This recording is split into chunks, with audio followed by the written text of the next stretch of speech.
Greetings and welcome to Channel Otherdoc. I'm Jim, I use he, him pronouns, and today we're continuing our mini-campaign of Tremulus, Shadows Under the Ice. Tremulus is a game of Eldritch or Lovecraftian horror that uses the haiku system, which draws heavily on games that are powered by the apocalypse, as well as taking some inspiration from games like Fate and Fiasco. For this game, we've chosen the playset The Frozen Wasteland, and we're in Siberia as a result. That's pretty much what that's what happens. So we're going to go around and introduce everybody. Unfortunately, Katy could not make it. She may be appearing later. It'll just depend on various things related to her position in space and time. But for now, let us begin with Anino. Hello. Hey, how's it going, guys? My name is Anino. I am playing Harold Hill, Antiquitarian. Excellent. And we shall now move on to Jasper. Hello. Hi, my name's Jasper, they, them.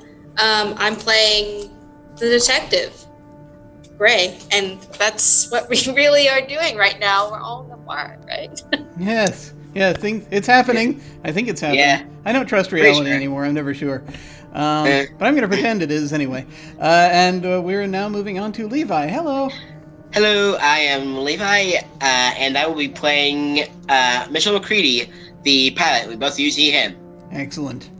So, now comes the time when we stumble through trying to remember what happened last time, as is tradition.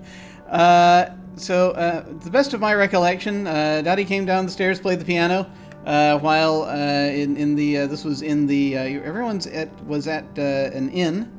Greska, I think someone actually named it in chat at some point. The inn is in Siberia, northeastern Siberia. They are there ostensibly looking to recover some stuff that was supposedly on board a Zeppelin around the time of the Great War. It's roughly the 1920s-ish now, late 20s. That went down. It supposedly contained some things, including a series of books belonging to the Romanovs. And so these are obviously collectibles, and they're wanting to go and get them. So they were at last time. They were at the inn, kind of hanging out. Harold met with a fellow named the town fixer, then a fellow named Lev Dreitzer, I believe, who is basically showed him a few items, a couple of dolls, and a music box that he said, well, no one seems to be using them in town at this point, so, he asked about their potential origins, and he sort of gave vague references to their certain things. A lot of stuff sort of coming out of St. Petersburg originally, but then, what else? Harold decided to ask him to, he went ahead and bought them from him. It said, if he could find more, he would essentially get. Harold, what did you promise, Lev? Cigar. Oh yes, a box of American cigars, which around here very hard to get. So he immediately scampered off to go and do that. Has not reported back in as of yet. Let's see, what else happened? Gray went out to meet the next morning. Let's see, the night passed. That evening, both Harold and Dottie at one point were doing things with their various mirrors that they had brought in, because the town doesn't actually have any mirrors of its own anywhere, apparently. As they're looking in their mirrors, both of them had an experience where it's like there was a shadow moving outside the shutters of the out on their balconies of their rooms. But when they looked, nobody's there. Next morning, Gray went out to meet with an old gentleman named Igor, who is sort of a slight the town lunatic at this point. That apparently was trying to... Igor wasn't sure what he wanted, but he wanted something to tell Gray, or to hire Gray to find someone, or that Gray was going to find someone. And when Gray got up to meet him at under a tree on the big overlook that sort of looks over the town, noticed there was another military vehicle coming into the fort, and then talked to Igor. Igor said that he thinks that there was a time when there were more people, there were children, there were families. Not a lot, because again, this town they're in, Verkhoyansk, is often it's basically a place where the newly minted communist government sends people when they don't like them. Usually it's political members of the party that are that do the wrong thing or say the wrong thing. But other exiles, what have you, out here. But there were still supposedly families, and yet. And this was the case as of maybe a year ago, and then they all went away, and the town largely doesn't behave as though they realized that it happened. And Igor says this is a thing that is happening on purpose, and that they were taken by the Darkling Witch, and sort of a local legend, something that lives out in the woods, and has never been quite so active as she has been within the last year or so. The last several years. But more the last year. It's been about a year since he thinks last summer when people were taken. And they're out in the woods somewhere, he knows it. And then they were interrupted because he sort of was having a little trouble with his internal frequencies. He was trying to keep the witch from listening in. And they found a dead body not too far away from them in the woods. This being the body of a lumberjack, one of the lumberjacks that had been in the bar the previous night. And next to it, Gray found an axe with a curious symbol, an axe belonging to the lumberjack, but also is that he'd gotten through his lodge. But then atop it, there's a little symbol that looks like a little tree. And the carved, burned into the wood that pokes up through the top. And that, I think, was most of it. They went back down into town. They told the priest who's the head of the church down there about finding the body, and the priest was like, "Okay, yes, we will take care of it. Thank you very much. Keep the axe. They're not going to want it back because it's at this point, for reasons he was kind of obscure about, but evidently there's some sort of there's something going on." But then they went back to the pub, and during this time, Dottie had been trying to get hold of Yelena, the owner of the pub, and everyone else in there had been talking to Galina, her granddaughter. And most of that time was just Galina being impressed by Dottie. And eventually, so as Jasper was returning to the pub, Yelena had gotten up. Galina had apparently gone out to secure additional security because they'd come down and said that there was someone outside their windows the previous night. Yelena had come hobbling across the main room.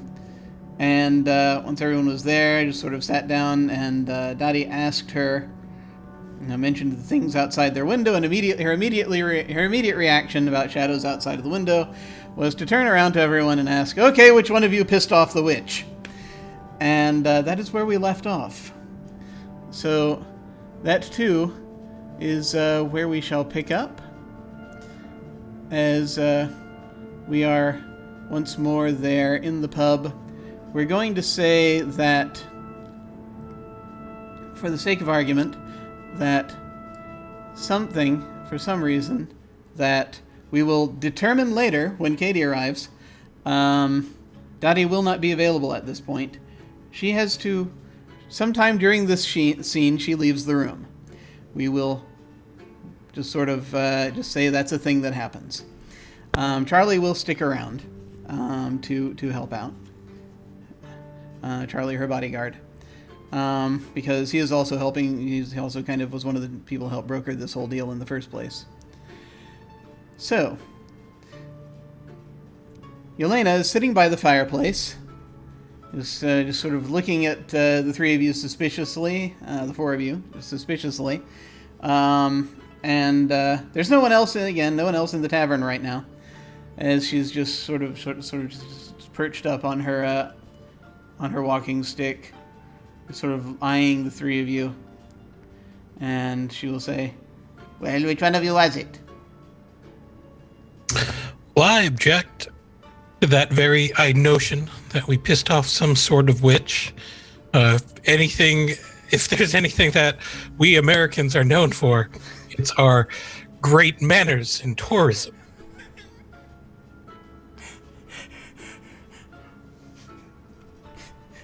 We're genteel folk. She just shakes her head.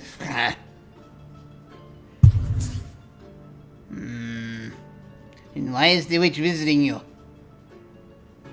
You have a mirror in there? You don't have a mirror in. Did you bring a mirror into this pub? Well, I don't think anyone can really get a good, nice, close shave without one. She spits into the fire.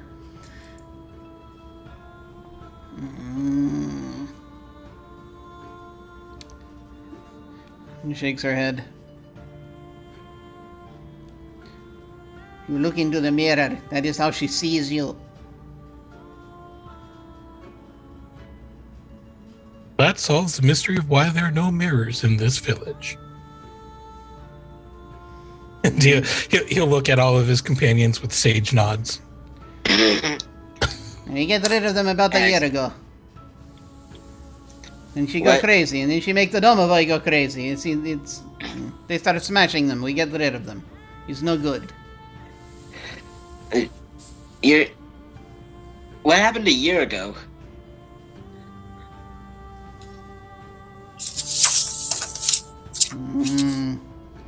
It's all different. The people, they go away. I be quiet. I've been quiet about it, but they don't seem to want to know. Huh.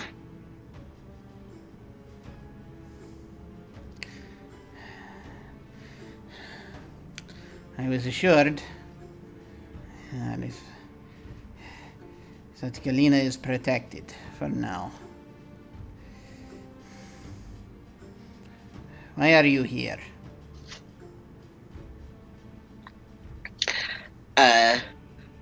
We were hired to try and investigate the Zeppelin crash a ways out. It's apparently there's something there in that worth recovering. During the war, that thing that crashed out there. Yeah. He's not been the same. It's not been the same ever since. The witch used to be in balance with everything. You go crazy after that. Has anyone gone out to visit this Zeppelin? That was when it happened. It's difficult to remember. But I know, I see. That one I threw out earlier because he caused trouble. He's not right in the head since he go out. He goes out with about a year ago. He goes out with Comrade Karpenko, and that name actually is known to you folks because that is the person at the fort with whom you are supposed to get in touch to get more information about the path to the Zeppelin site. He is one of the prisoners there. I see. So... He goes mad. They have to lock him up.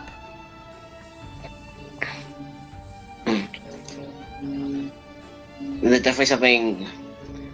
there's something happening with that crash more than we realize.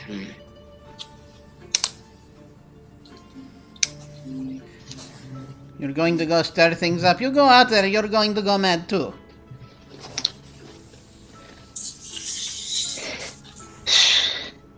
I've seen some fairly. Go ahead. I've seen some fairly maddening things. I think I'll be all right. She sort of, her eyes widen a little bit as she looks at you. Maybe.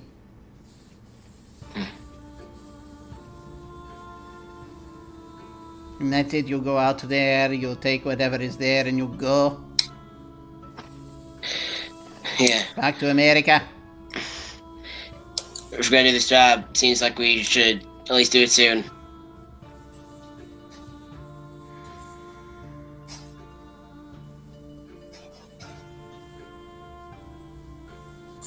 Is she gesturing to McCree? He's just gonna walk closer. She strikes you very lightly on the shoulder with her stick as you come up, and she locks eyes with you. So she has your attention, and she looks up at you and she says, "If you live, and you still have your brain, and you can still fly. When you leave, you take Galena with you? If you wish." He sees no place for her. I understand. It's only a matter of time. And even without the witch out there.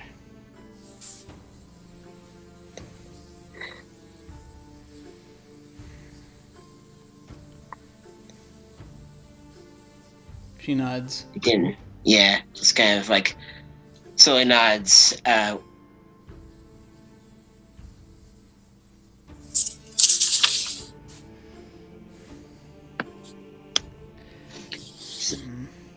And I think he's gonna step back and look to Gray and Hill. So, should we go talk to Igor or Carpango? See. Let's not bother Igor anymore. I think he's kind of shaken. I see.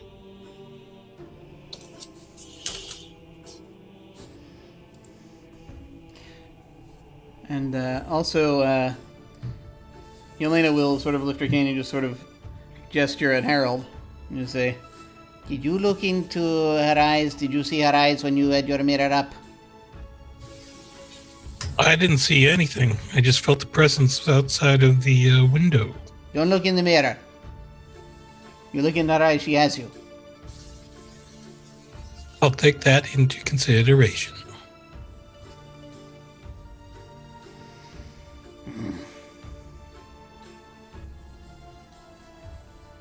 And she gets up and she starts hobbling back to the bar.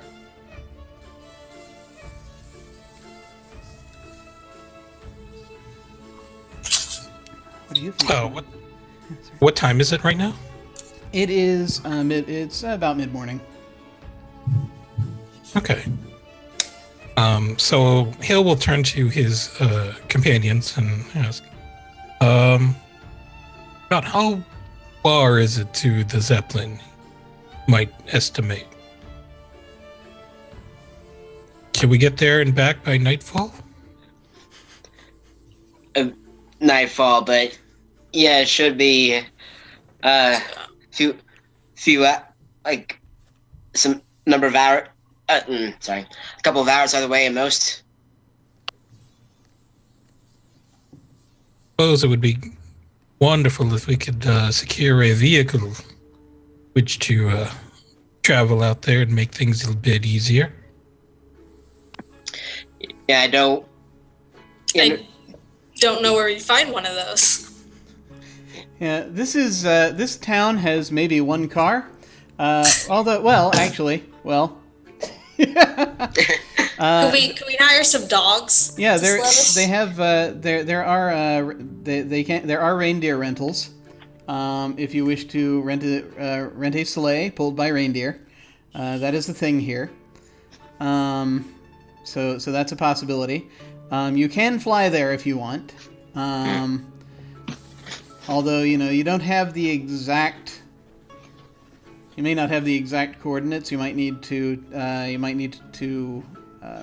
double check with... I mean, you can always go and just sort of look around for, But I figured that the plane is probably actually parked near the fort, because that's where there was a runway. So that's if you want to make use of the plane, that'll be where it is. And of course there are a couple of military trucks over by the fort, but I have a feeling they won't let you use those. All right. Here's what I'm thinking. We talk to Carpango, see what he knows or can tell us about the crash. Then take the plane, try to find the thing. Then just grab what we need to and go. Is there even a place to land near the Zeppelin? That's the I question. say we kind of can take some and trek out there, hike out there. Yeah, it's a smart idea.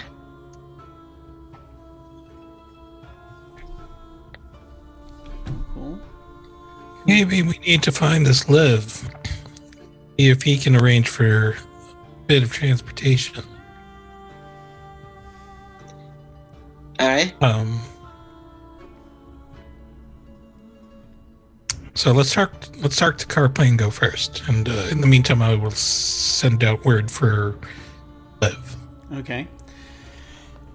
So yes, you go and you try to basically see if you can send word for someone to go and find Lev to see if he can find get you some transport. The fort's only like half a mile, so you can walk there if you wish. And on the walk, let's try to puzzle things out and just use this talk time. Because now I have an axe. I'm just carrying an axe, and there's a tree on it. So assume that's a clue of some sort. A tree or a branch? Is it? I don't remember. It's a tree carved on the axe handle. There. Yeah. Do you show that to anyone, or are you?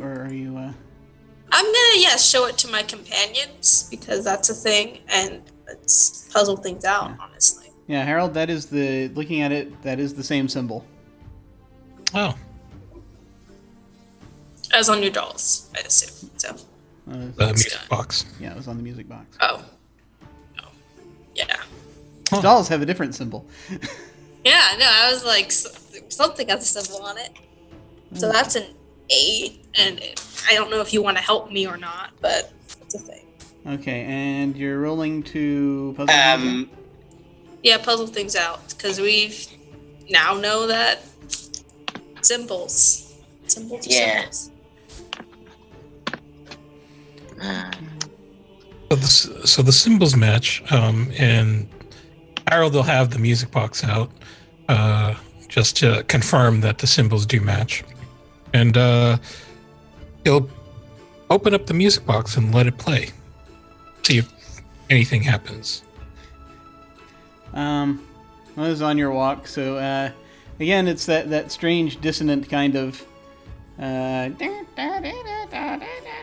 It's kind of weird and Gershwin-y. And it's and I'm going to say Charlie is with you as well, and he's like it doesn't. Yeah, it's not that bad for anybody, but yes. So that's an additional thing that's going on. So do you want to, before I announce anything on this roll, was anyone attempting to help? I think I'll just help for the sake of it. Oh. Yeah, it's just talking things out. This is the equivalent of these things match. How does an axe have the same symbol as the other thing? Is it? Yeah. Maybe the Yeah, that's +1, so not enough to make a difference. So maybe someone was trying to protect what's in the music box, something like that. Mm-hmm. It could be the type of wood. It could be, I don't know. I would argue that by also playing that, I would argue that Harold is also helping. So if you want to try to push it up, you may do so by doing your help hinder move, which is just rolling plus trust. So your trust with Gray, whatever your trust score is 2d6 plus that.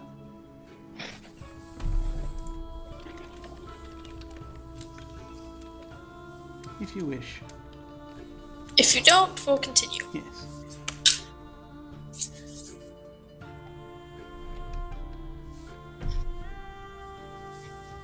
So, did you want to do that, Harold? Did you want to do that? Or? Oh, Yeah. sorry. Do I have to roll, or do I just? If you want to help, you should roll. Yes. Yeah. It'll be 2d6 plus whatever your trust score is with Gray. At this point, we just need a +1. If you could push it to 10, that's all. Yeah.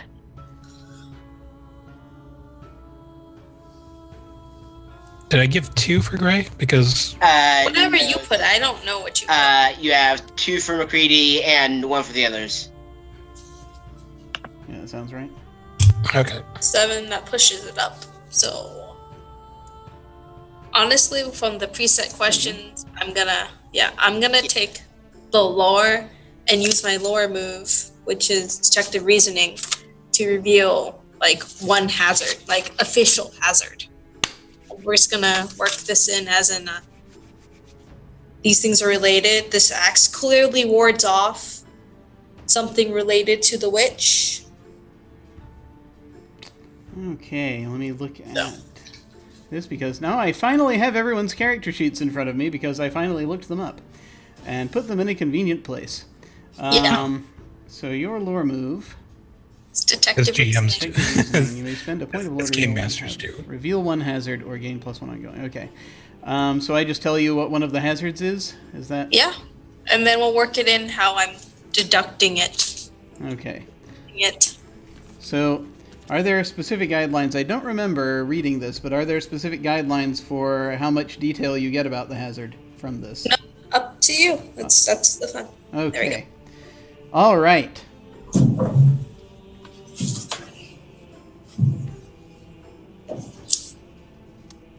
So, yeah, this is...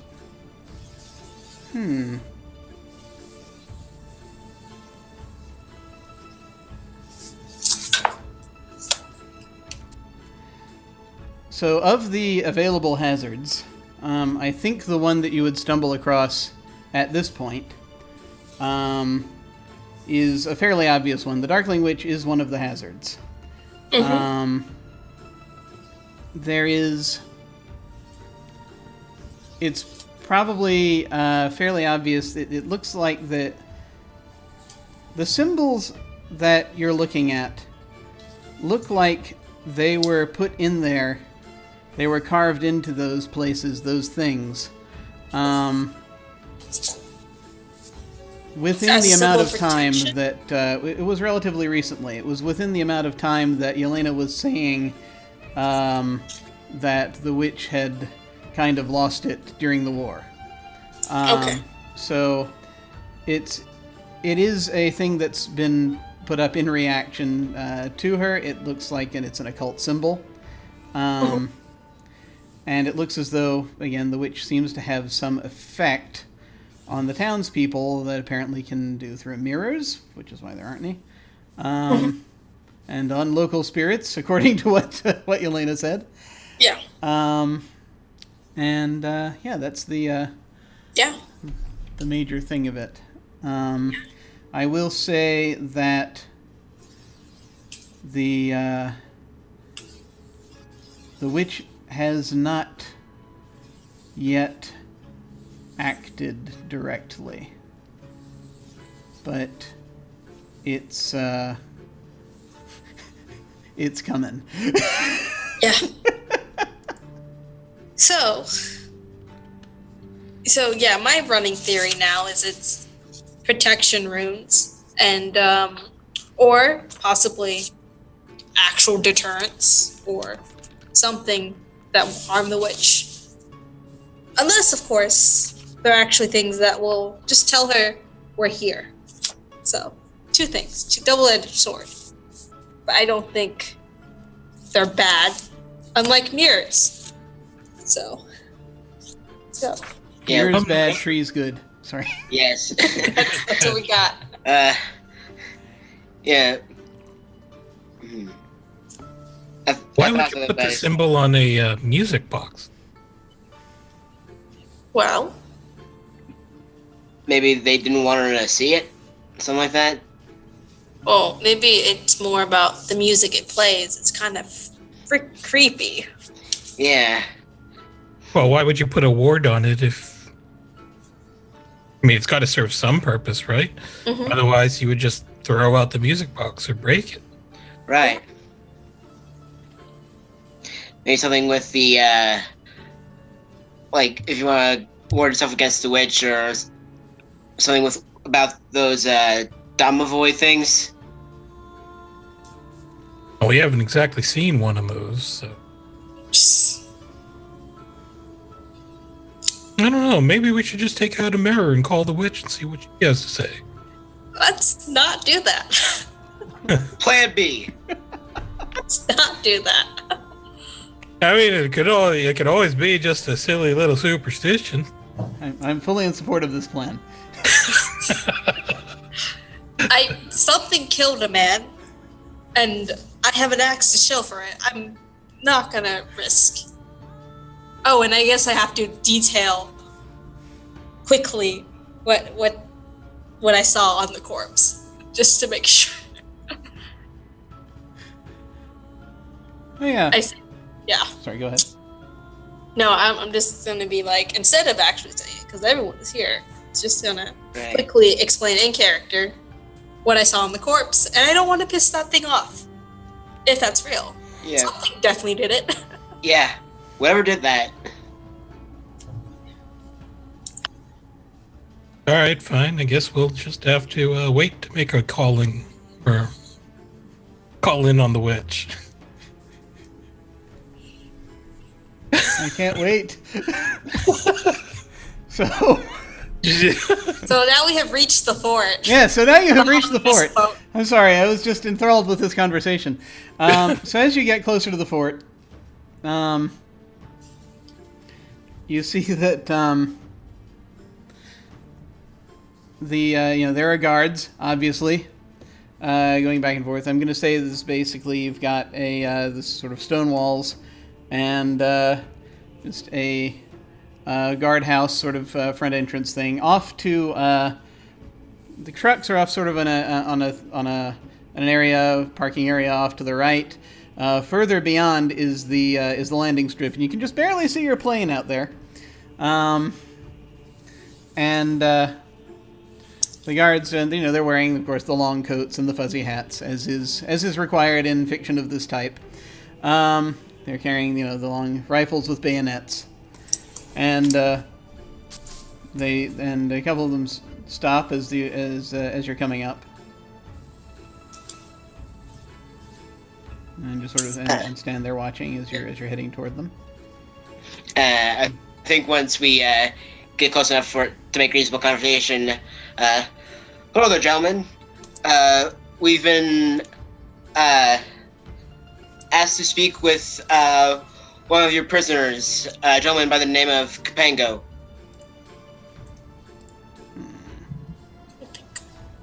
And one of the guards says something to the other one, and you have visas? Yeah, if we Yes, we do. Yeah, we have papers, please. Yeah, so if we have papers, I'll just pull mine out of a coat pocket and present them. They already looked at your papers when you landed, but different shift. Yeah. So one of them takes your papers, looks at them, says, "One moment," and turns around and heads back to the fort. And the other one just is standing there watching you. And a few minutes pass. And then the guard comes back. And steps forward. Hands you back your papers. He says, "I do not know if you get much out of him, but you may come." Thank you. And and as you're actually heading up to the guardhouse, he points to Harold. He says, "You have telegram." Oh, seems pretty important then.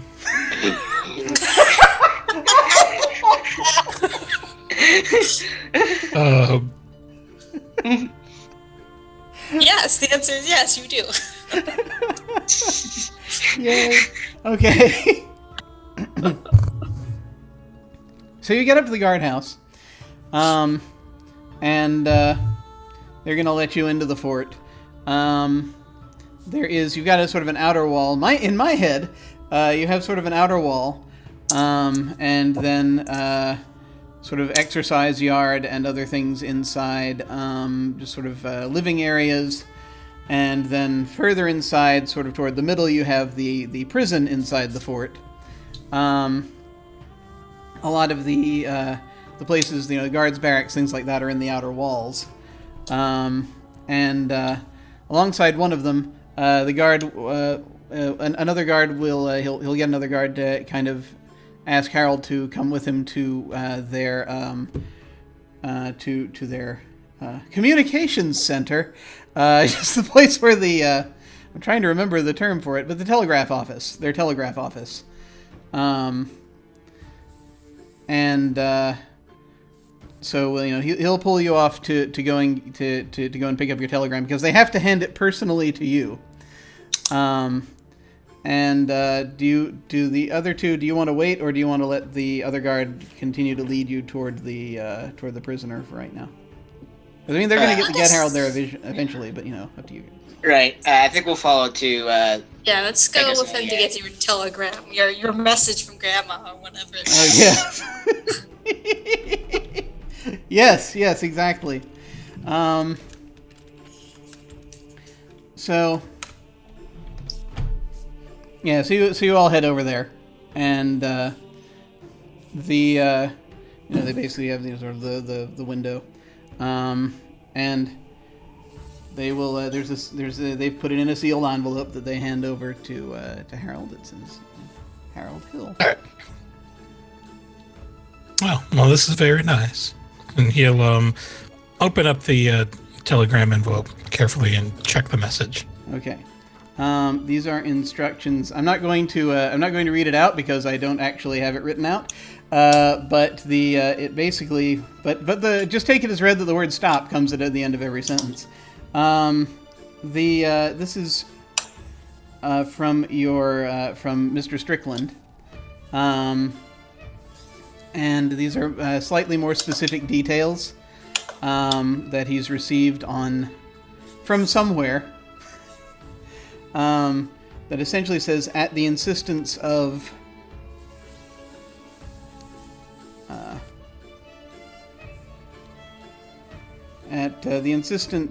partners on this venture,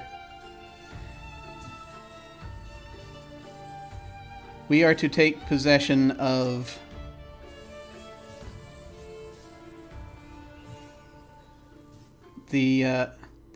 of Romanov Library. Actually, no, they wouldn't put that in a telegram to the communists. We are to take possession of library, save for single volume to be given to. Yeah. That's a long telegram. I know, right? I have to think carefully. I'm trying to remember how much detail was coming out here. Actually, yes. Yeah. No, I think it'll come out in a moment. Single volume to go to and gives Charlie his first and last name, which Katy did not give Charlie a last name, so I'm not going to give him one either. And the volume is... trying to think if they would have the title. There's a description of this thin, tightly bound volume, black, and with gold leaf lettering on the exterior.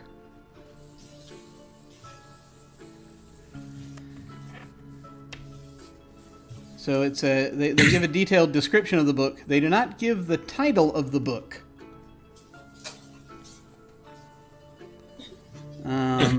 I don't think at this point. But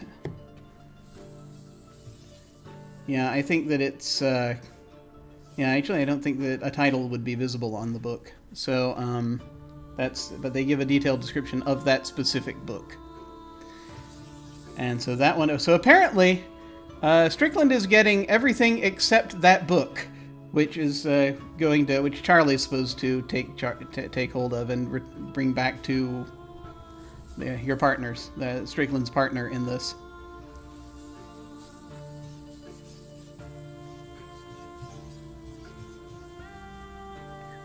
All right. So he's just going to fold up the telegram and put it in his inside coat pocket. And just say, it's just some instructions to, unpacking our goods later on. Leave it at that. Yeah. I will say there will be one other tiny piece of information actually about when it says interested partner. It actually, on second glance, you do see they did give a couple of initials, and the initials are AR for the person that Strickland is working with on this, who apparently is again associated with Charlie. Okay. All right, and that's the telegram. This has been your moment of telegram. That was rather anticlimactic. It's a telegram. Did you expect it to eat you? No, I just thought it would be a little bit more... The telegram's a mimic. No, only the telegrams directly from Stalin do that. No, the ones that they receive here, anyway. Guard begins leading you back toward the cells. All right. Let's see. So...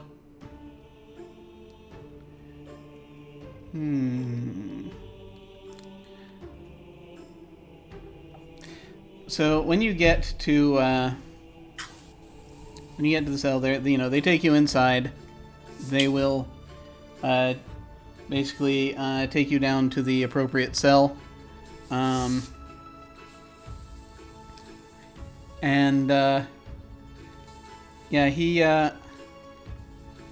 It looks as though they have. He has his own in some sort of solitary confinement set up, almost. Not exactly, but they've got a door and there's a little window. One moment, and he sort of looks in. It opens the grill, looks in, nods. It should be all right. You want to go in? Yeah. Yeah, let's go in. He unlocks the cell. We'll open it, and we'll close the door behind you. We'll sort of say, knock when you're done. And inside, it's very small, very It's a fairly small room. Sort of a little cubby type deal. You've got a cot. Really straw mattress more than anything else. And a little table. And a chair. So he has a little bit of furniture. But not much aside from that. Obviously, the waste bucket in the corner, that kind of thing. Grill very high up with, the bars and what have you. And you see this very thin fellow, just sort of sitting up on the cart. He's wearing the prison pajamas, the jumpsuits, 2-piece things, and he's just sort of sitting up, rubbing his temples. He's got he's got fairly handsome features, and just stubble. He doesn't have like a full beard or anything, which most men out here do grow beards because it's so cold. But he apparently has continued to shave for whatever reason, and also actually has done so with his hair. He's kept his hair short. And here, prisoners here do get their don't get their heads shaved, but so it's like totally voluntary, and not at this time anyway. And so he sits up, and he reaches over to the table, which is not far. And he picks up. There is actually, would they even give him that? No. I was going to give him a spoon to play with, but he probably doesn't have anything. There's a little thing of a thick bit of rope, but it's only about that long on the table. They gave him that. He goes and he picks it up, and he's twining it in his hands, and he just sort of looks up. Ain't nice. They didn't give him enough to hang himself with. That's just not neighborly. He can definitely hear us, so. Yeah. You're here. I wondered when you'd be coming. Were you told to expect us? In a manner of speaking, I know people, and you're I expect. Which one of you? You're working for Rothstein, are you? Is he the one who sent you?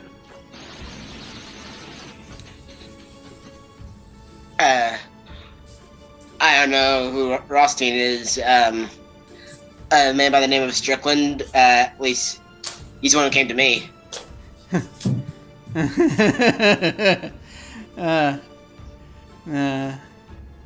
Yes, you're the one who's not silent. Yes, one who talks and talks and talks and talks and talks. Yes.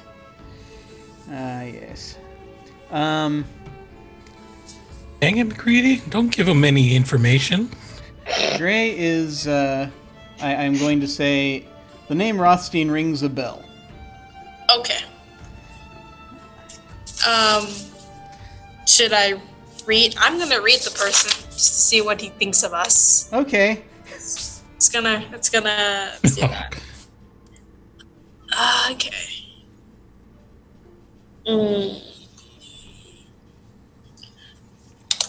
Passion rolls suck. Oof. So he loves you that's all. a fail. So you're fine.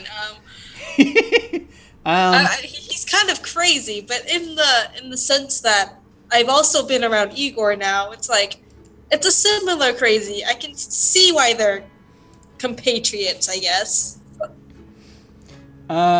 Yeah. So when he sort of sees you looking at him, and he hops up, and he just sort of steps forward a little bit, takes a couple of steps toward you, and he's just sort of looking at you. And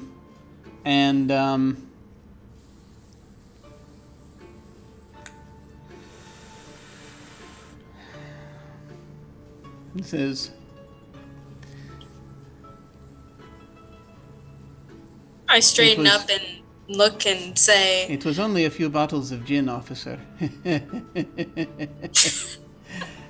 And this reminds you of something that happened before you were dismissed. is it flashback time? Little Or is bit. it... Well, not fully, but it's like you're not quite sure how he would know. How we would know that, Yeah. right? Huh. That boy ain't right.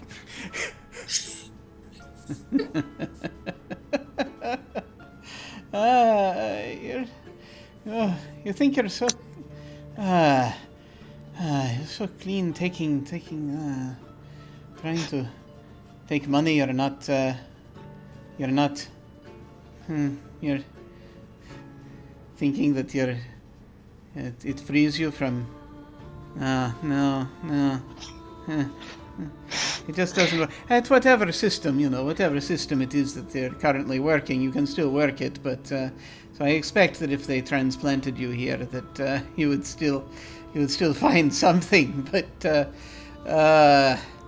yes, it is just glorious how well money still works in America. Not to approach going down the rabbit hole, but I think I'm just looking between the two. And can I read them? Sure. Yes, and just double checking that's passion. Passion, that's your move. Says otherwise, so. Yeah, I don't have anything, so yeah, that's an 8. So read a person. One of those questions. Yeah, just hold one. Mm-hmm. Okay, and then you'll be able to ask one of these questions that are under there. And do you want to use it now, or do you want to wait until we're talking? Yeah, I'm gonna hold on to that Okay. for a little longer. All right. Just let me know when you want to use one of your questions during this Captain. conversation. And he will. He just sort of shakes his head. He's like, well, I don't know in what way I can be of help to you. I know that Rothstein's not going to get me out of here. They don't have. There's the organizations, they have pull, but they don't have that much pull. He sits down back on the car, he's got a little chair he sits down on. He just sort of looks up at you. What did you see at the Zeppelin?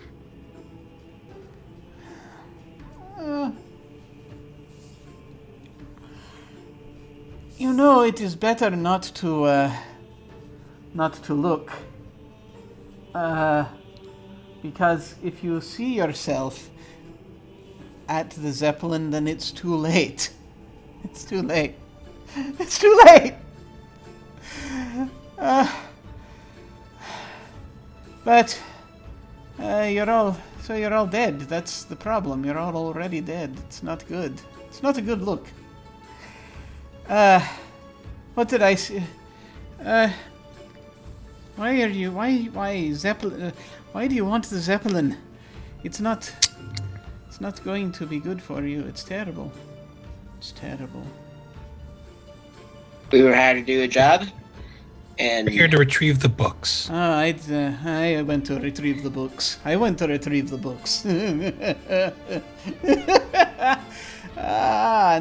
but we couldn't. That's the problem. The problem with the books. What was the problem with the books? They make you see things?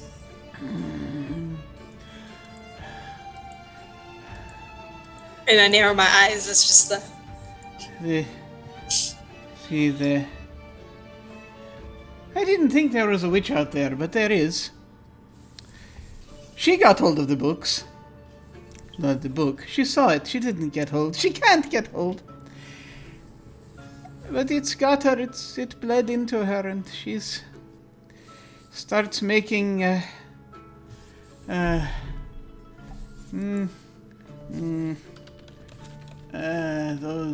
things. What things? Yeti.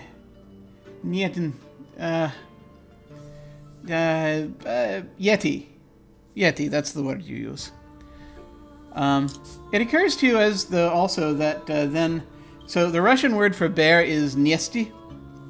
Okay. You think now, yeah, so it's very close. Yeah, it's very clear now. Yeah. My detective Yeah. reasoning that there's yetis and not bears. Yes. Yes. So she's been making those. But no, we had a talk. And you're alive? We had to sign the book.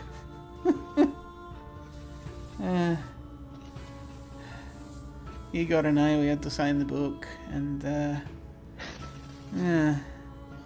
And that's why you two are. Oh yes, just pointed out very clear to you him. don't understand what it does. You don't understand what you see when you do that. You don't know whose book that is.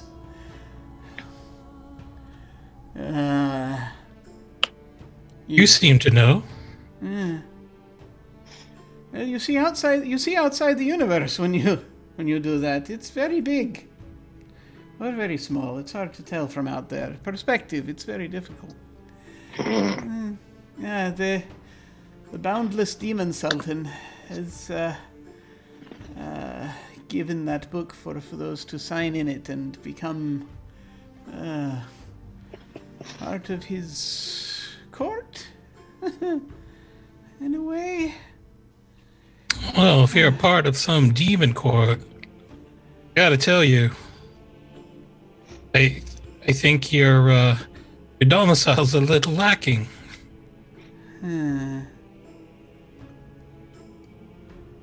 Oh, I could leave here anytime I want.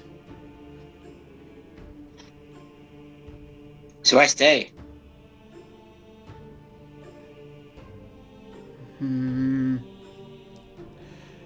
Well, there's more than the demon Sultan and his descendants out there. There's more than the witch out there. I did a job and for someone, and they're out there as well. And better. And he's looking always. He's got the town locked down. And that's what happens when these forces fight each other. It's not good. I can't see into the town. I can see elsewhere. If the damn witch would help me, I could get out of here immediately, but I can leave. I can leave if I need to. I just have to I just have to do one thing, really. What's that? You don't want to see that, do you? So at that point, Harold Hill is going to nonchalantly put the detective with the axe between between the crazy guy and himself. Yeah. And he goes, "Sure, I'd like to see that." This quick moment. So what do you two think I should ask? I think I'm narrowed it down to what does your character intend to do, and either if he's telling the truth or feeling. Yeah, like I'm split. But I'm kind of narrowing down which one I'm gonna pick. I think what does your character intend to do? So, From this weird reaction, we can tell from his body language that blah. yes. Yeah. So yeah, he's starting to stand up. And he is going to try to get very close to one of you.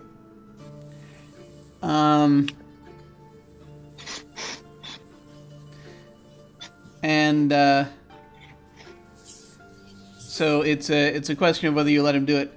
You don't know if he's going to actually try to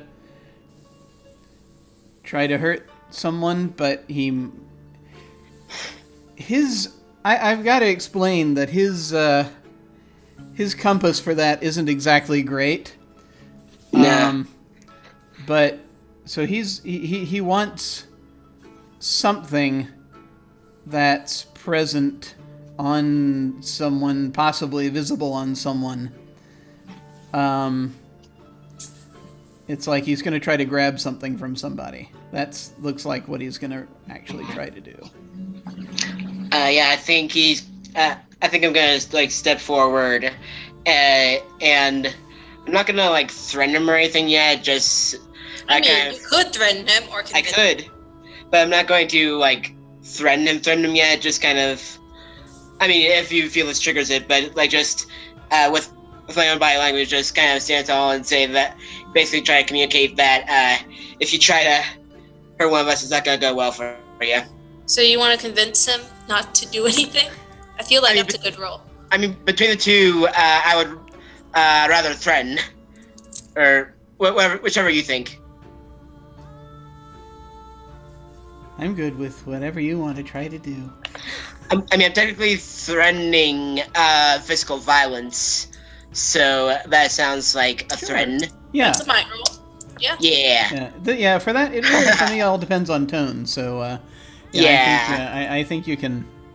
All right, that's great. Okay, so either I have to choose force your hand to take whatever damage you inflict, or back down and do what you want. Okay, what do you want him to do?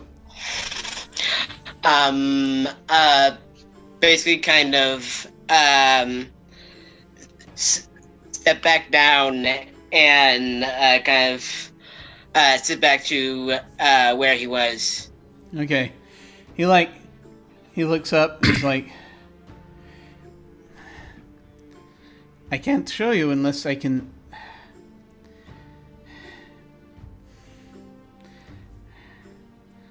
And he goes and he sits down. I'd need to look into your eyes, or into his glasses, or something. Or touch us? I could if you want. If you want to see things, I didn't know you wanted to see things. I can show you. I can show you if you want, but I don't know if you want to see it. Seen it enough. I don't know what you want to see. However, yeah, no. If you want to see me do a trick, I'm gonna need a mirror. I don't think any of us brought a mirror, but also, no. They won't let me have a mirror in here. Also, they won't let them have a mirror out here. They think Stalin is running them, but no. No, it's really... Daddy's hooks in everyone around here. I think we're getting a little too far off track. Are the books still at the Zeppelin? I think they're with the witch. The witch... I'm asking him. The witch can't touch them, so they're at the Zeppelin, yes, but she has servants. The servants came and they built the thing, and then she's got it in there. They built a what? They built the thing. It's like one of these. It's a fort. Built a fort around the Zeppelin. Yes, that's the one. And where is this crash exactly? Any landmarks around? Yes, there is a ravine Are you really sure you want to go with it? Will you draw us a map? I can draw. Oh, may I have something to draw with? I will draw you a map. I will happily draw you a map. A compass direction is all we need. No, it's fine. Harold's going to pull out his notebook and toss it on the table. He takes the notebook. Do you put a pencil down? He picks up the pencil and he starts writing. He starts doing something very furiously on this page.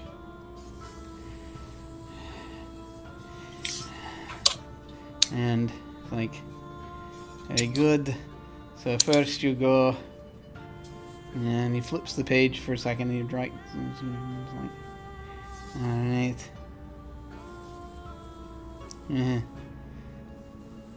Northeast, then through the ravine, then due south.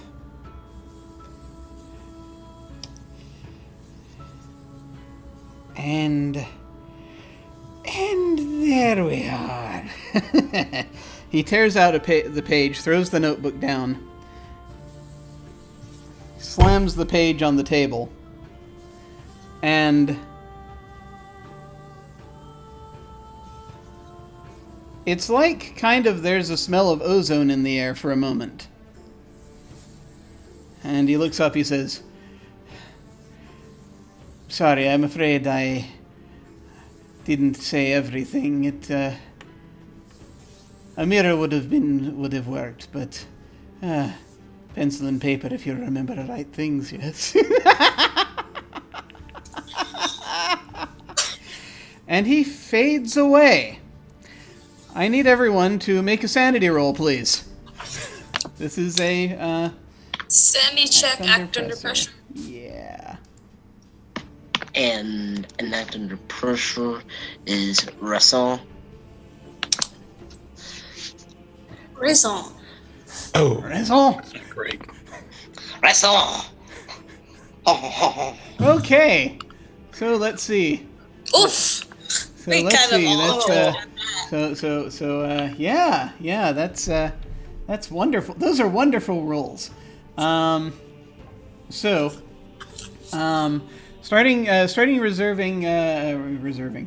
out Mitchell. You got a 9.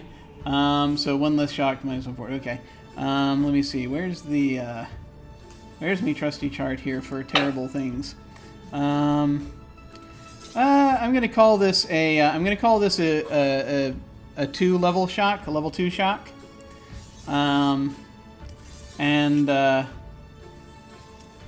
So you are so Mitchell, you're gonna be at -1 forward. So whatever your next roll is, you've got a -1 to it. Everyone else is gonna take 2 shock. And I think I'm going to... Do we not take a damage roll for those shots? Let's see. That's an excellent question. Because You should, yeah, we take 2 shock, but we should roll for a damage roll for that too. Yeah. Just regular damage? Okay. Well, damage suffer works for damage, both. roll plus damage suffered. Yeah, sure. Yeah. Low. Okay.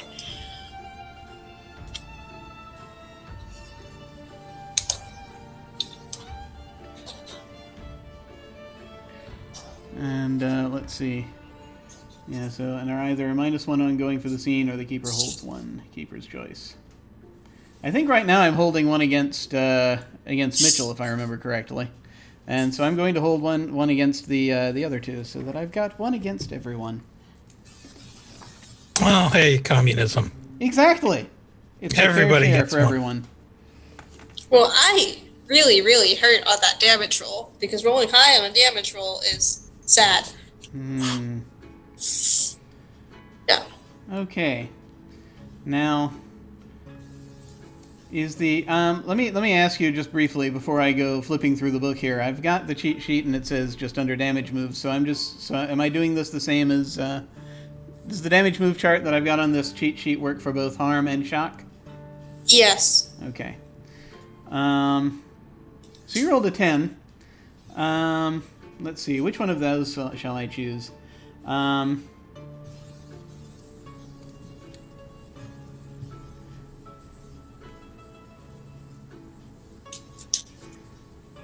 I think I'm gonna just say that.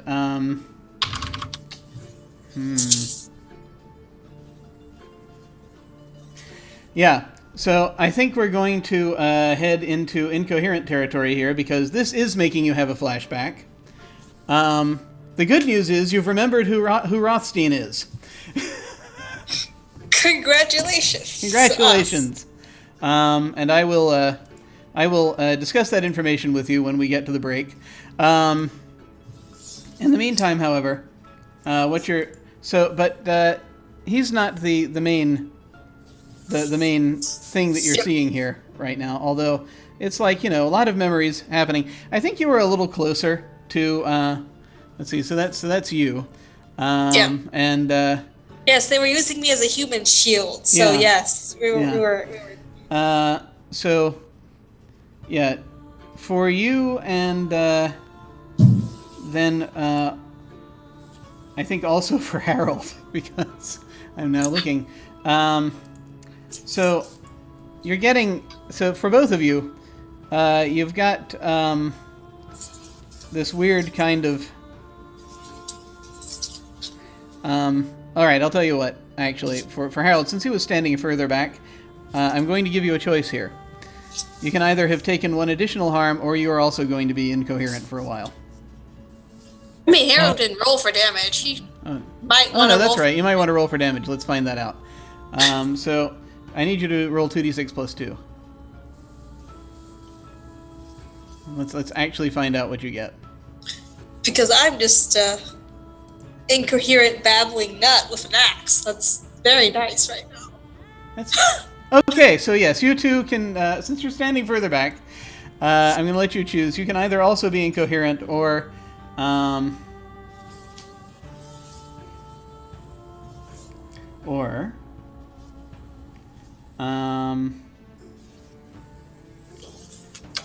You can take one additional damage, one additional shock.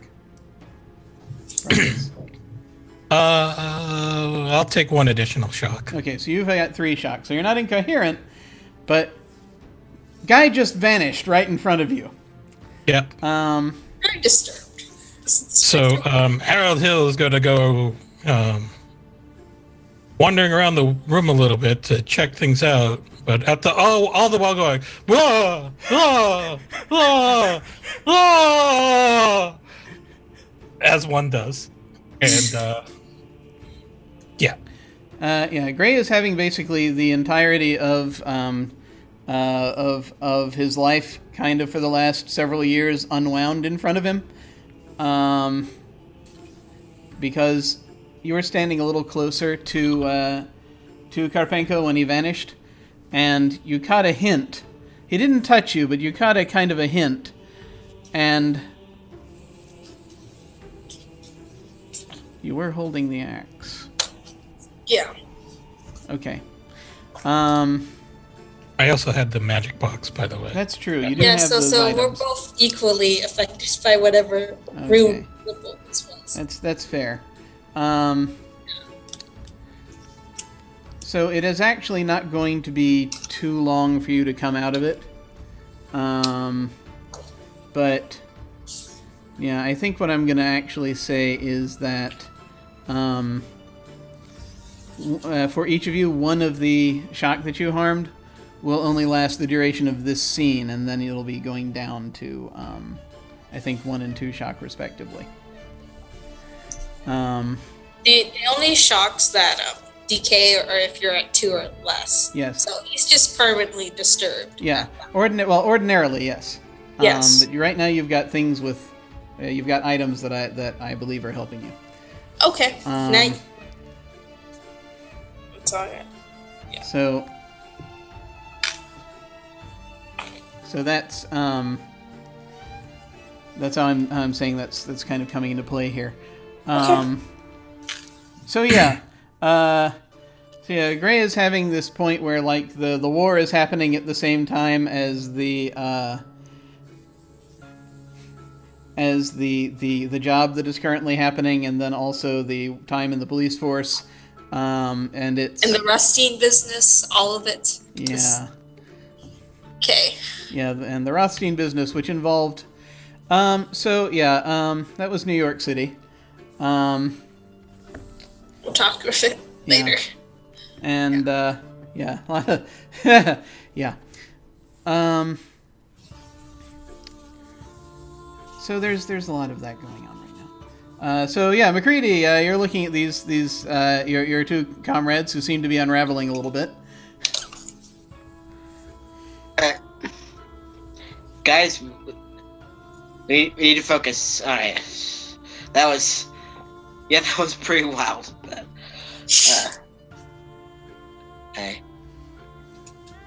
I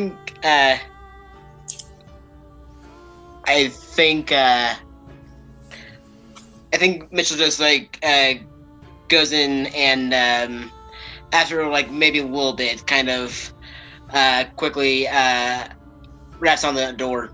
Okay. Oh. So. Oh boy. The door opens.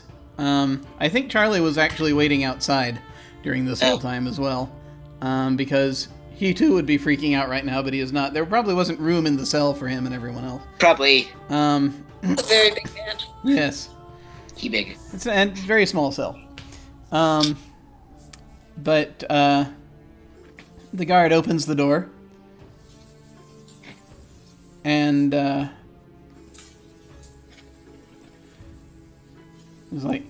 is just and so you're all looking up. Well, I don't know if you're all looking at him, but McCready is all right. But McCready, from your perspective, is just all right. You ready to come out? Yes. Something strange happened. I think he managed to get out of the cell. The door is flung open. The guard looks past the three of you and just sort of looks back down at you. Very funny. And you turn and you see that he's back sitting in the chair. I think I go up to him and then grab my shoulders. And he's How'd just you- waving. The hell did you just do? He points to the piece of paper that he tore out that's sitting on there. That's from one of the pages in one of the books. It's a little trick. I came back. I didn't want to be out there. I told you. You think you're funny, huh? And then I just did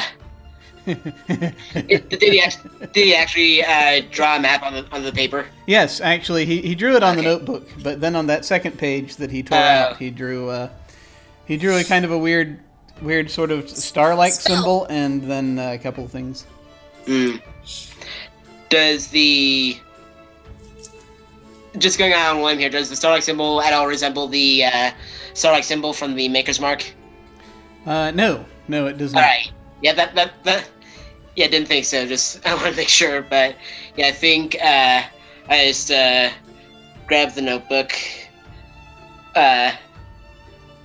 and just just turned to the guard. My apologies. I think we're done here. Are they all right? And he points to your friends.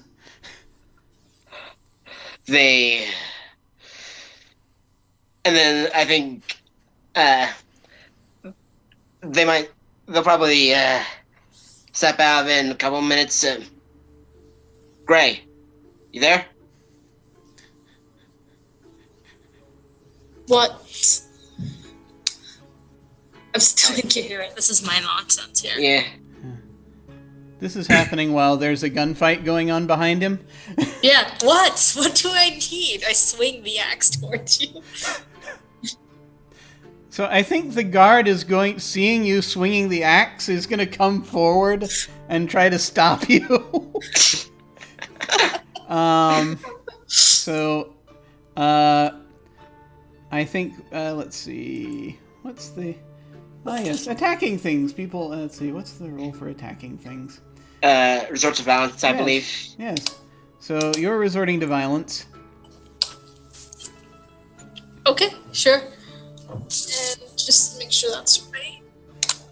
And that's resort to violence right there. Okay. Kind of busy here. That's all I'm. So you get to choose 2 things from that list. So I definitely like scare everyone. That's just a thing. I definitely dismay everyone. And I'm gonna -1 harm to whatever happens after this. Okay, excellent. Yes, that's just. So, and I'm going to interpret that as, if nothing else, that you're like starting to snap out of it. So the Tommy guns are starting to fade away, and it's still there, but it's very low level now. It's just this. It's like the past is just sort of is not thundering in your ears anymore, but it's just a low roar. It's last week, not now. Yes. It's last. Yeah, it's probably last week. You can still hear it, but it's probably last week. Yeah, I think. So how does the guard react right now? What's happening right now? So the guard has come forward. Out. Yeah, so you lashed out. The guard is like, oh no, and actually is basically going to stop your hand with the axe, and he's going to try to wrest it from you, if you wish to allow that, or not. Let's see. So, if you do not wish to allow it, act under pressure anyway. Yeah, that'll be what we're doing. Okay. Yeah, no, I definitely He is going to yank the axe from your grasp, and just sort of pull you to the side. And it's like, what's going on here? He says to Mitchell.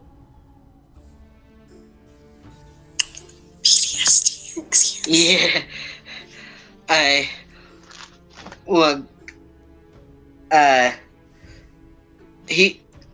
point to Kapanga.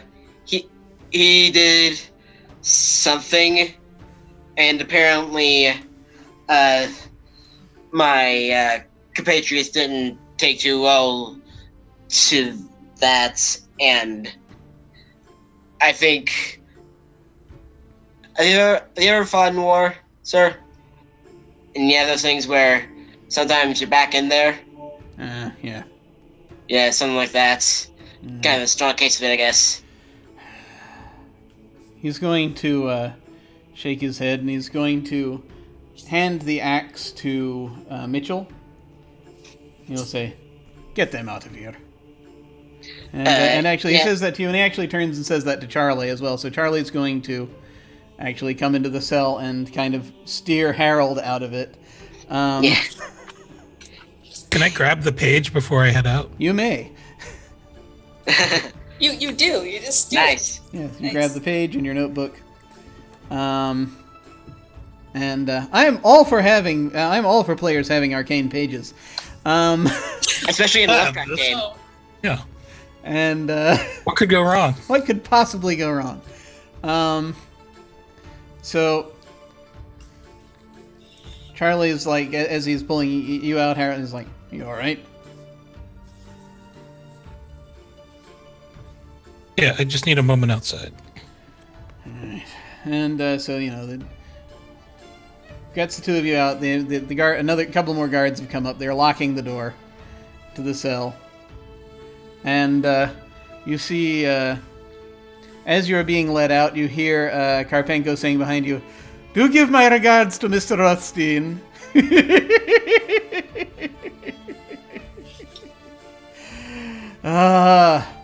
But be careful if you go back to town. You know who's controlling it. Did I say? I can't remember if I said. Oh well. You'll find out. cell closes. A little hole in the door closes. And I think that's where we're going to take our break. That's a good break point. We shall be back in about 5-10 minutes as we decompress from recent madness, and we shall return. See you soon.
We have returned, and once more, our heroes, our investigators, are being led out of the fort, fairly hastily by guards who do not want you messing with the prisoners at this point, and They basically hustle you out of the fort and Before I go, can I talk to one of the guards? Yes, you may, certainly. Am I still incoherent and crazy? Well, you chose additional harm rather than incoherence, so you can converse with them as you like. Okay. So there's some mighty fine trucks you have out here. What would it take to get you to rent one out to us? He just sort of leans forward. He says, just sort of is shaking his head. We don't do that.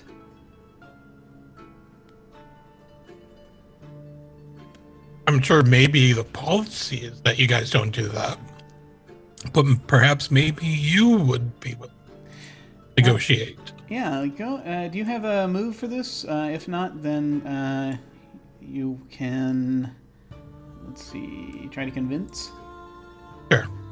We use passion or affinity if it's convince. Does luck come into play in this? Oh wait, no, I already added my luck to my roll things already. Never mind.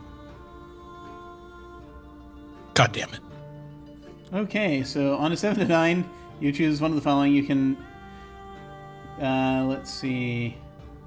They need some concrete assurance first, otherwise they refuse. Target, and then I choose. They can do it for no. Choose to do it for no gain. If they refuse, then they must act under for NPCs. For those for PCs, they need some concrete assurance first, otherwise they refuse. Okay, so yeah, they're basically just sort of looks. He says,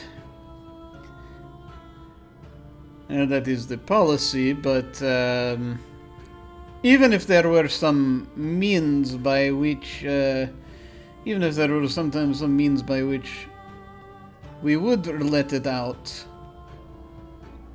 how do we know we get it back, yeah?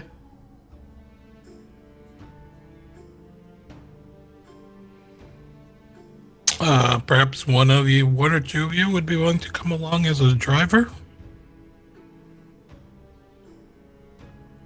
He just sort of looks over his shoulder. He leans forward.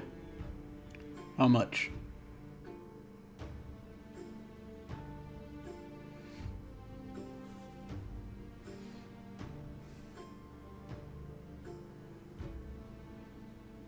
I'll offer the equivalent of free wealth.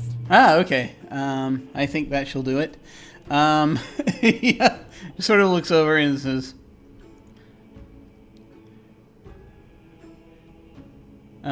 he nods slowly. He says, I get off shift in a couple hours. Then we take it out. Okay.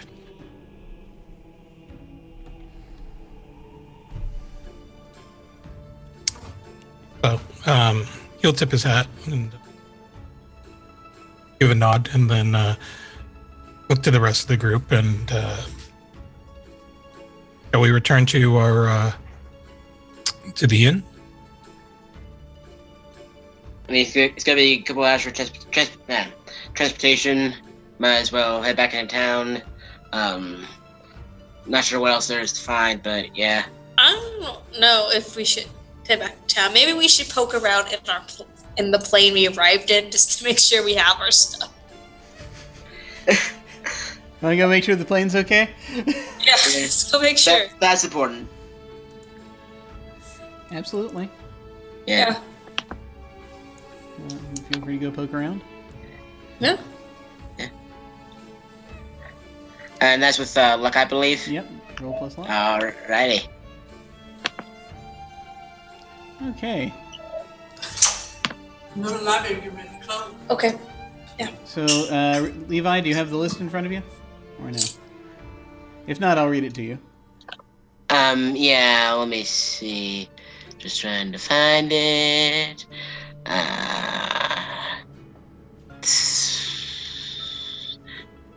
Yeah, I think I'm going to, oh, wait. Right when I give up, I find it. So I rolled a 7 right on the dot, and I think I'll find a minor item, your choice. Okay. So a minor item, something that you brought with you, probably. Some interesting and useful supply. So, let's see.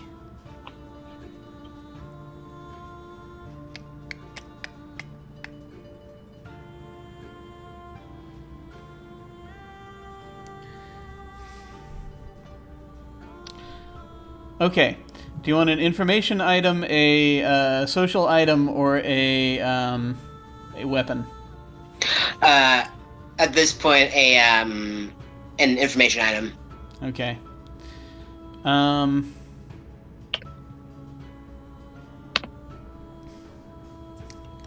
So you've got...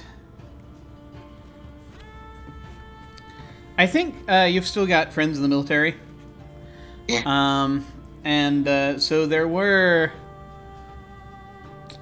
Obviously, this is deep in Soviet territory, so it's not something that necessarily there was a lot of intelligence on. However, from things they were piecing together, and this isn't exact. This place is not off limits. People can come here.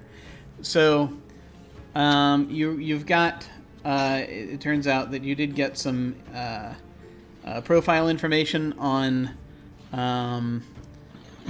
basically people of this area and features around it. Okay. It's not exhaustive, but it is notes that they provided. So you've got essentially someone gave you this notebook with some information that was that they have on this area in general. So if there's stuff you would like to consult at some point, and if you need an excuse to know it, it might be in there. All right.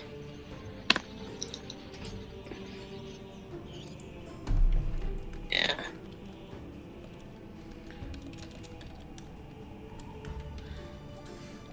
And so what would you folks like to do?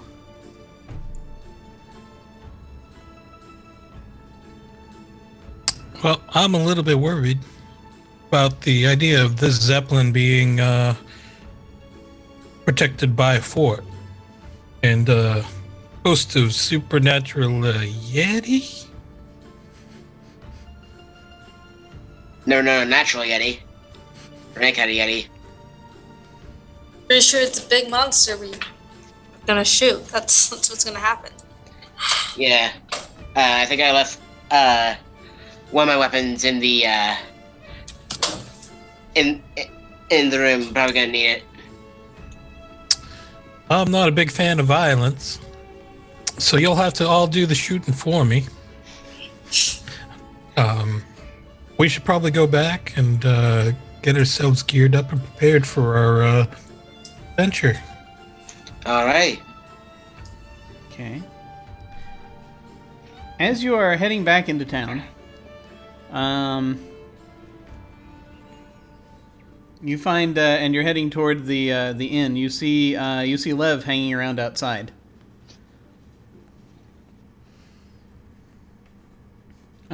You also, as you're coming into town, you see people gathered around the fountain for whatever reason. They're like doing something. Some of them are like drinking from the fountain. It's really strange. And so you head up, and you basically so Lev is just sort of in a disheveled fashion, sort of hanging around near there. You also see there is a well, actually no, it's not late enough in the day yet. So yeah, that's what you see. And he nods to you as you're approaching.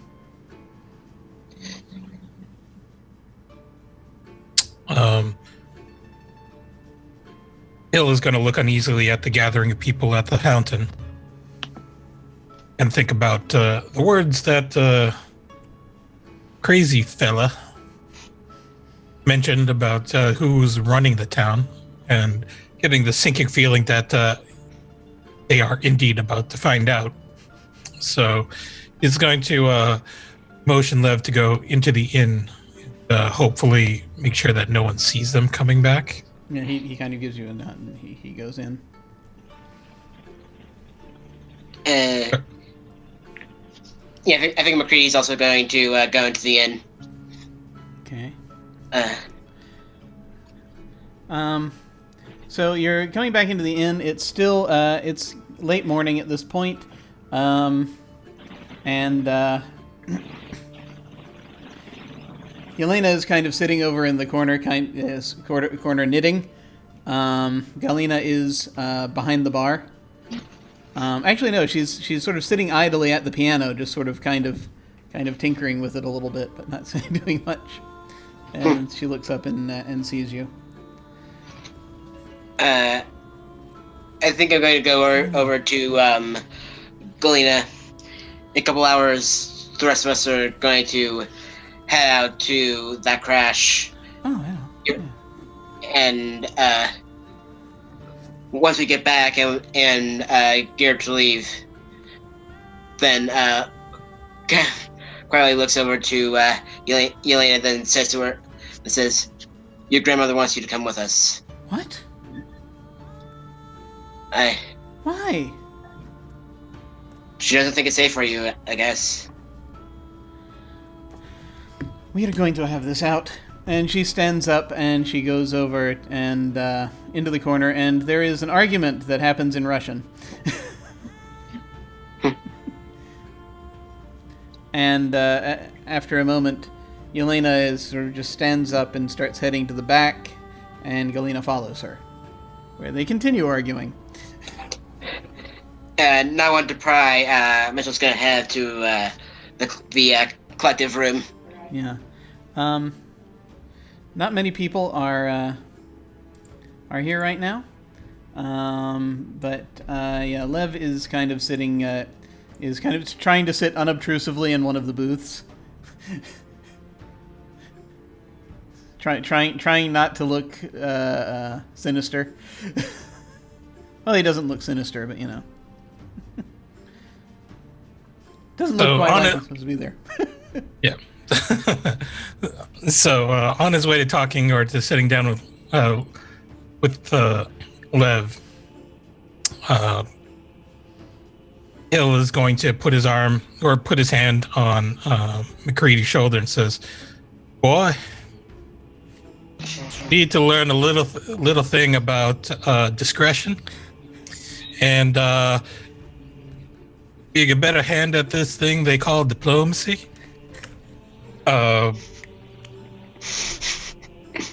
Try not to give everything away on the first hello next time." And with that, he'll just give him a good couple of pats on the shoulder and then head down to sit down with Levi. Understood. Lev, sorry. No, don't break the fourth wall. No, it's hilarious to me because Lev Dreitzer is actually a friend of mine's father. Oh my god. He's Russian, so Oh dear. So I keep picturing him here, and he's normally this actually jovial fellow who,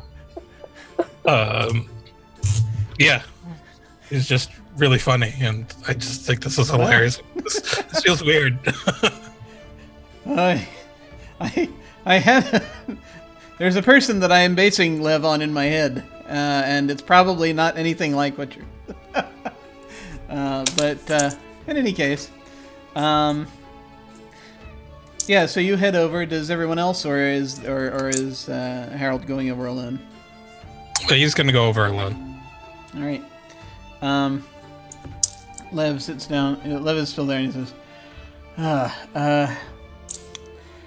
I am getting stonewalled a bit. In this trying to acquire these items. I think I know who perhaps has them, but he's not wanting to talk about it. He's not wanting to do anything with them. Half the time, he doesn't even want to acknowledge that he has them.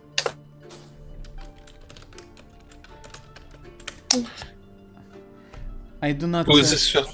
Who is this fellow you're referring to? It is. Wait, let me check the names on NPC sheet. Let's see. Un momento. And also, hang on, let me fix cameras.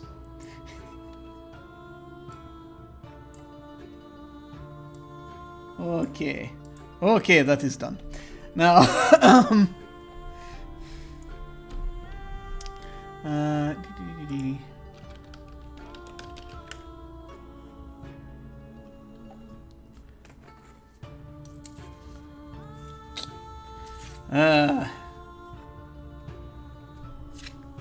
it's Antasha is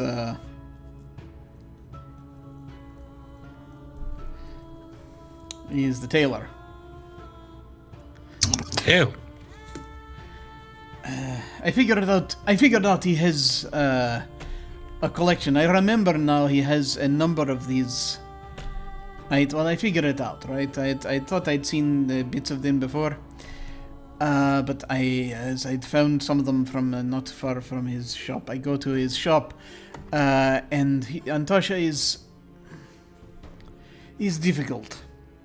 He has this brain cloud thing, I think, that everyone else around has. It's very strange. And he reaches, as he does so, he reaches into his coat and he pulls out a flask and he drinks from it. He puts it down. He puts it back in. And what? He's like, "Oh no, this is water. This is not." No. Yeah, I'm sure it is water. he says very unconvincingly. Yeah. Okay, it's 5:00 somewhere. What's with all the town people out there gathering by the fountain? They look like they're stirred up. That's why I don't drink the water here. Well, actually, in here it's all right. They serve, but there's no one at the bar right now, so I can't order water. But they've got a well here, so it's okay. But don't trust the water in this town. I tell you, something in it, probably. Probably. It tastes kind of funny, and then your head's kind of thick afterward a bit. It's a little strange. Couldn't obtain the items. I suppose you could at least hand out some information for me. Well, that's what I can tell you is Antosha has some. I could see. I went and I talked to him, and I could see them on a shelf in the next room while we were talking, but he thinks. Well, it does not. For one moment he understands, and the next moment he says there's nothing there. I do not get it. I do not get him. He's always been kind of difficult in this way. It's very strange. Sometimes he will make things and he will not even claim that he made them. It is his way, unfortunately. I'm sorry. I thought I would be able to get hold of these things, but he is difficult. If you wish to try him yourself, you're more than welcome. But I think I'll go do that. he's a strange fellow. Chat a little bit. What was the name of the guy we met again at the prison? That was Comrade Karpenko. Karpenko. Yes. Companions and I went up to the prison. We spoke to a guy named Karpenko. Oh, that one. Yeah. No, he's been out of it ever since they went on an expedition like a year or so ago. Was that to the Zeppelin? I don't know exactly what it was, but I got them the sled to get them out there. So they took that. He and Igor and a couple other fellas. They take the sled out, and they come back not quite the same. Oh, that's a shame.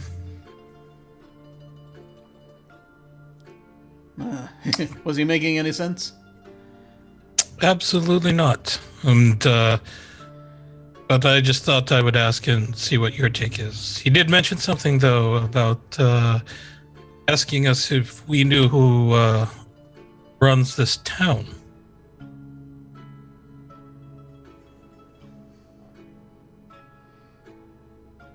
Well, it's the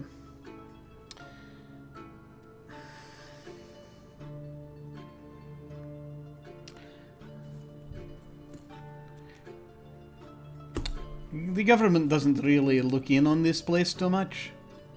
I keep my head down for the most part.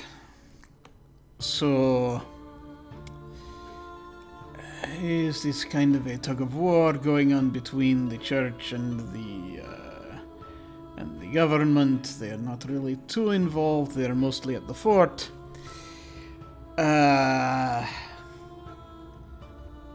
But there is sometimes this strange sort of thing that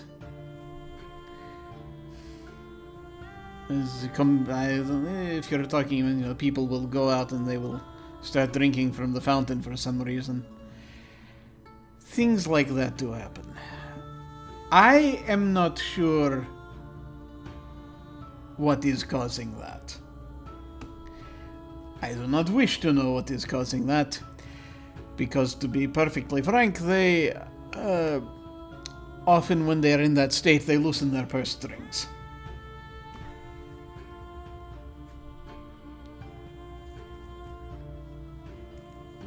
Tell me, how safe are me and my companions here? Most of the people here, a lot of prisoners and what have you, ex-prisoners here, but we're usually too tired to do anything to anybody, especially this time of year.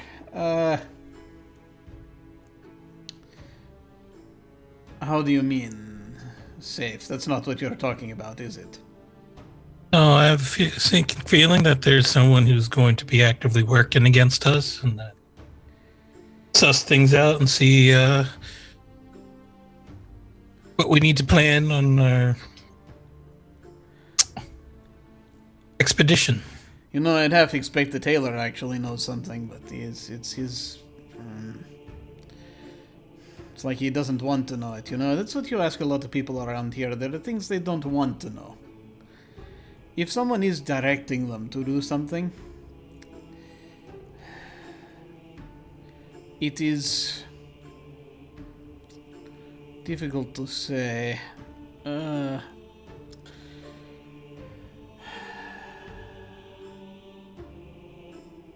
I have a suspicion.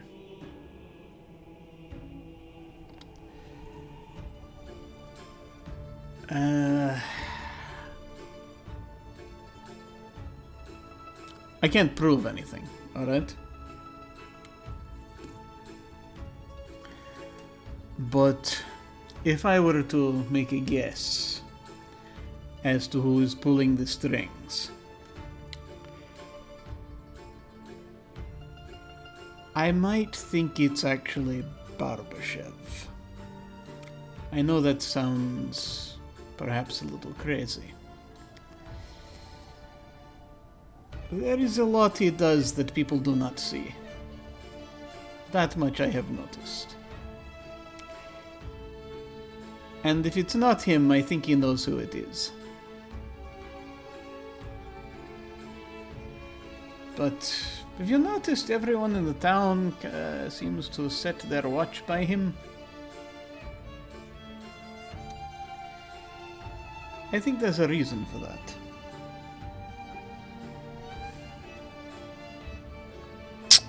I suppose we're going to have to just do some snooping. Perhaps send our gray fella look around town. Where can we find this tailor? Oh, it's just 2 streets down, over just past the church district. Very good. And last thing I'll ask is, he'll show a picture of the tree symbol that he drew in his notebook, and say, you know where we can find other items that have this on it? I looked around for that. Yes, that actually, it's other individuals in town will sometimes use it. It's sort of like I did look around. It's a bit of a thing. It's a sort of a superstitious. It wards off spirits, that sort of thing. Members of the lodge use it. The woodcutters. They seem to know something about it. And other folks around town will sometimes try to invoke it. The sign of the elders, they call it. So he's going to fish out a half, I guess another half of wealth. Okay. Worth of rubles, and I need you to go out and collect a few of these items.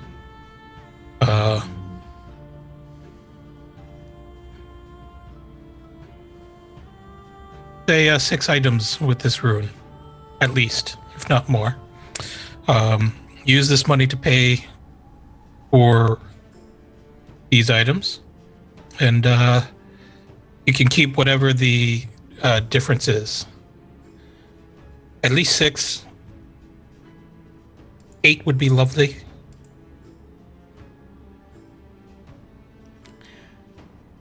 Okay, I need you to make a convince roll. This is not actually to get him to do it, but this is the closest thing, I think, to... Well, actually, hold on, before you do that.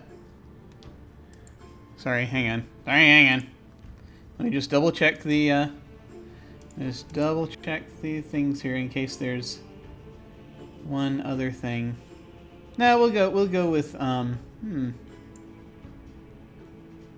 Yeah, we'll go with convince. This will be a roll plus affinity. This is going to operate slightly differently. But as you're not necessarily convincing him, but you're convincing others through him. That was kind of my little trick to see if, because I felt like he would be more, he might be more successful than I am, so I figured I would.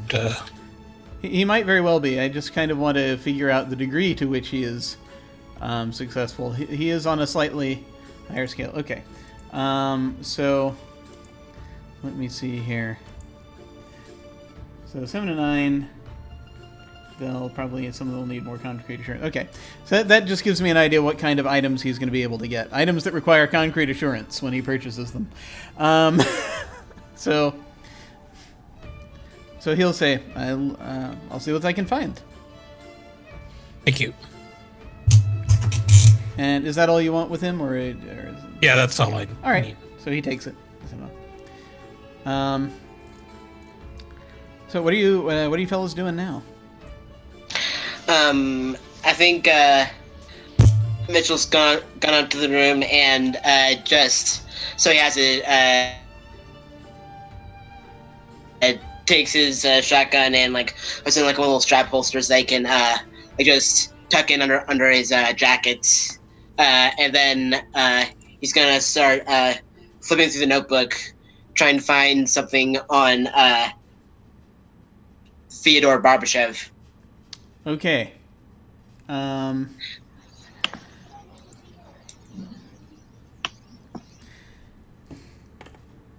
You see in the notebook that Barbashev has been is a noted figure in town. Has been in the town for. When they look for how long, it's actually most people have an entry on how long they've been in the town. Barbashev does not.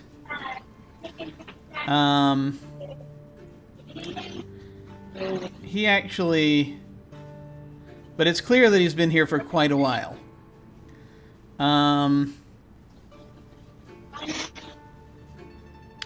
He is looked on as a sort of a noted and revered figure, apparently, from what intelligence they gathered.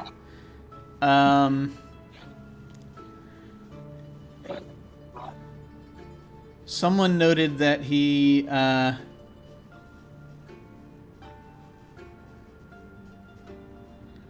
while known by everyone, apparently has certain idiosyncrasies, does certain things at certain times of day.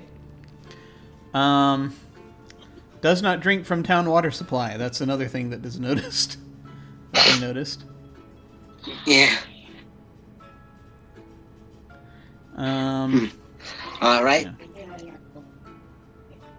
Yeah, I think he just heads back down to check in with Hill.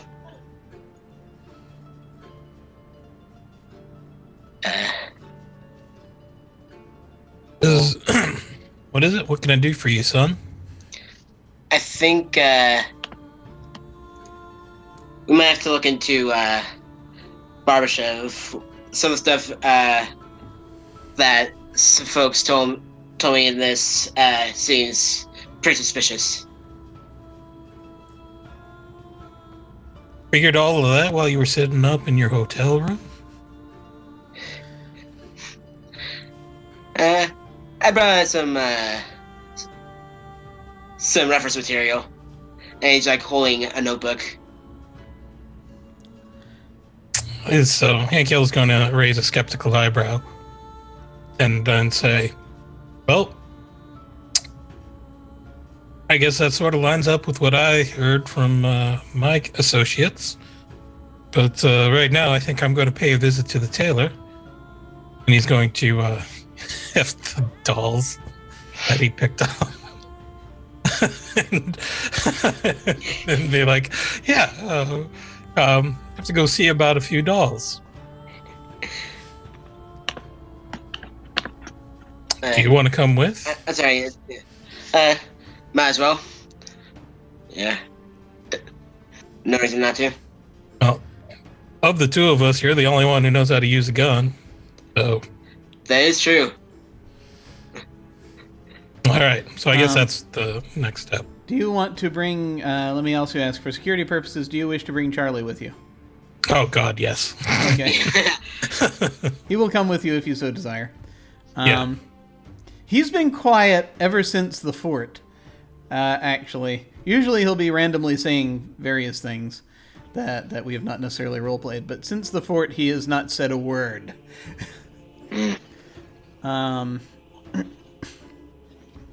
But he'll, if you ask him to come along, he will come with you.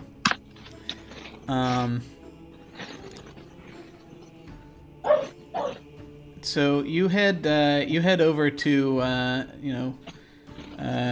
to the tailor's shop, and one thing you note is that you see the it's open. There's the front door is open. There's a sort of big window with a mannequin in it, and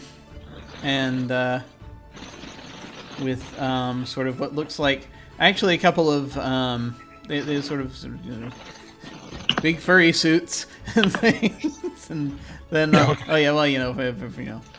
for outdoors, and then indoor mannequins sort of also showing it's like two different suits and dresses, things of that nature. You step inside, and there doesn't appear to be anyone actually in the front area. You see, it's again. There's kind of the I forget what the term for it is, but it's the different the sort of mannequin that one uses when one is working on. Oh yeah. An outfit. You know what I'm talking about? Like the thing. It's just there's no head or arms. It's that sure. thing. It's to hold the clothing up. Number of chairs, no mirrors. But you see, they're they sell patterns here. There are places in nooks in the walls for that. There's a counter, and there's a counter with a bell, and there is, as you come in,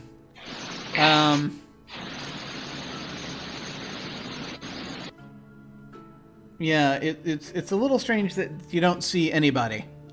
But there are stairs that go up to a second level, looks like, in the back. And there probably is also a back room. Well, the polite thing to do would be to ring this bell. Harold Hill says as he looks at the bell.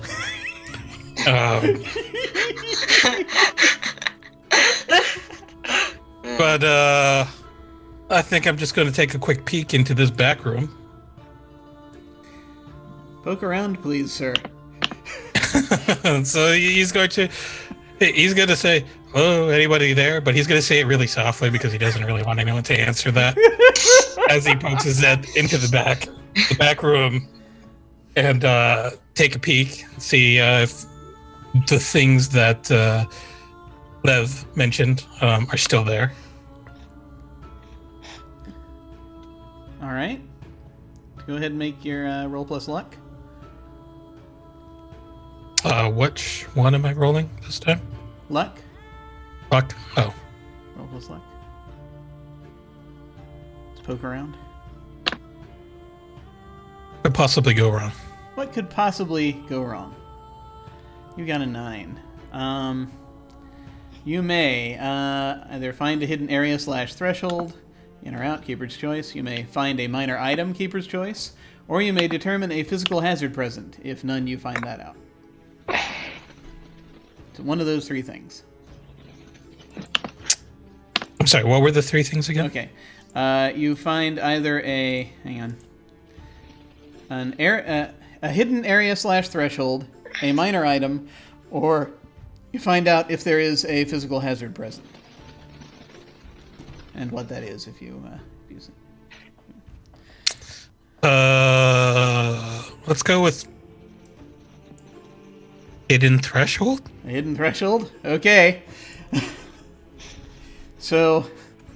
I hate when you do that because you're like, oh, you're going to regret your decision, buddy. Well, it's the word threshold and it's Tremulus. So, yeah. You go into the back and you see a few things as you're sort of looking around. So, Antasha, the tailor, is not in here. But this room, it looks like it's where he keeps his various... he's got a couple of desks, and there's a rug on the floor, and there's like a shelf. You do notice a shelf and with a kind of a glass case on it, on top of it, that you can see poking out kind of underneath this tarp that's been thrown over it. And you see a couple of little feet of what are probably more dolls. But the thing that really catches your eye as you step in is that the back corner of the rug sort of gets shifted a little bit, and there's like a thing drawn on the floor that you can see part of a point of it coming out. All right, so Charlie, would you mind rolling back that carpet? Yeah, okay. He just takes a quick glance up. He gets down and he rolls it back. There's a symbol drawn on the floor. It's kind of actually, it's inside it's like a star on top of a circle, so it's actually poking out of the circle. With a few sort of weird little wiggly lines in it. It's very strange.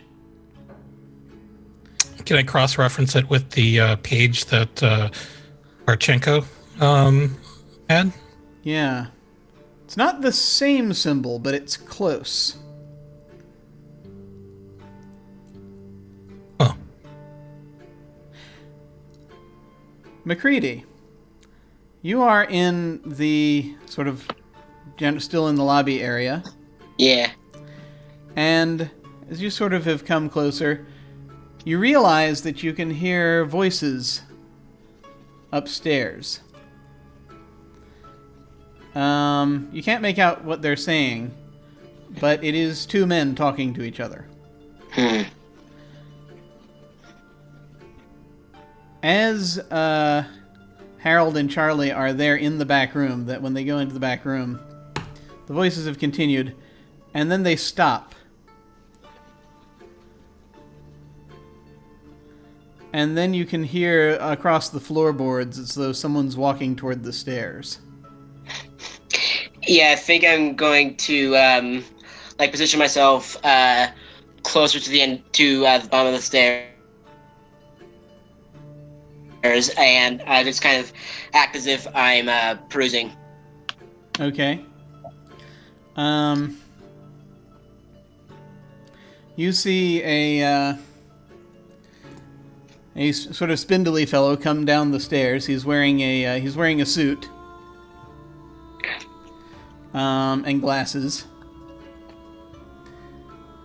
and he looks down and goes, hello. How can I assist you? Knock, knock. There are more people coming. I can hear them. Being invaded, but I'm sorry. Yeah, I was just gonna say to him, hello, as me and a few others were passing through here, And while I was here, I was hoping to pick up a few things. I'm in need of a new suit. Or not new, but yes. So, Harold, you hear this conversation starting up in the next room. And I think the hello was like kind of almost as if it calling out to them, like, "Hey, he's here." Hello. Oh God. Hello. So I'm going to motion Charlie to put the rug back to reasonably where we found it. And Rolling the rug. Yeah. Is there any way out of here, this back room, or is it closed in?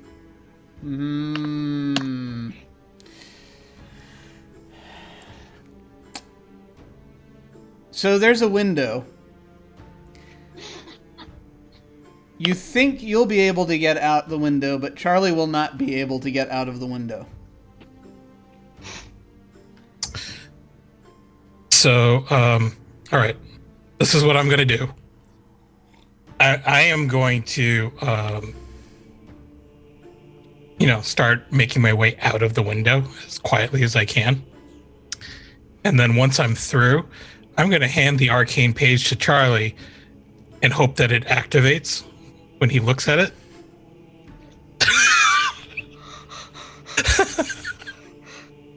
It's not my NPC, so... Sure, he'll be fine. Oh dear. So, let me see. Oh my God, Katie's gonna kill me. Wait, let me see if I can find the appropriate move here. Hang on just a second.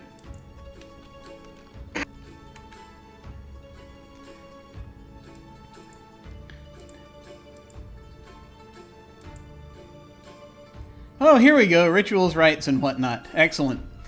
Let's see.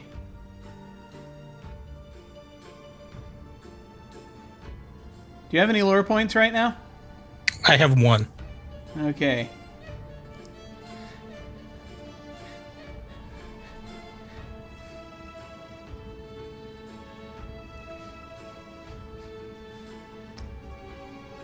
So...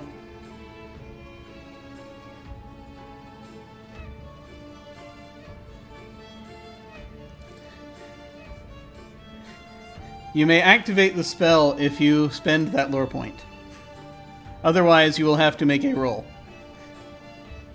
You may choose. Boy.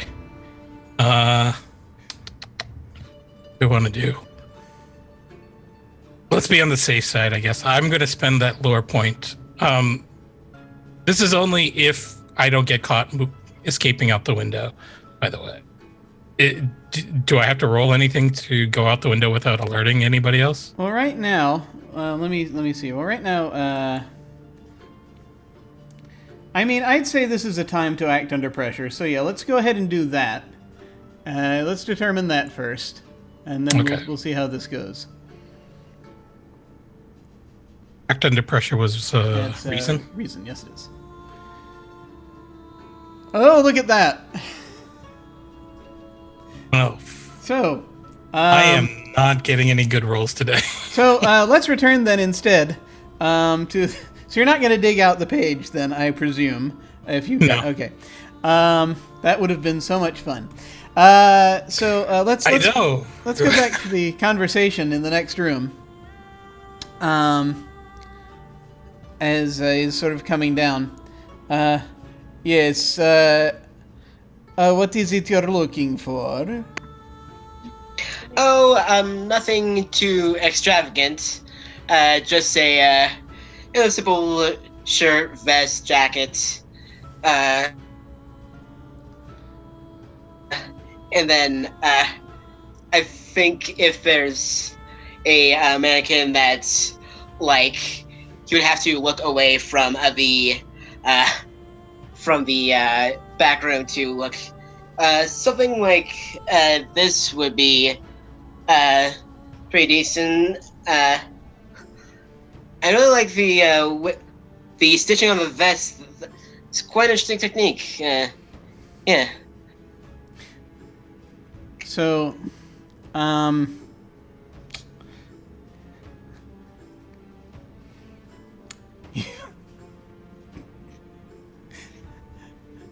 So he's going over, just looking. Yes, it is fine, is it not? I think that, and at this point you hear a, there's sort of a quiet crash from the back room, as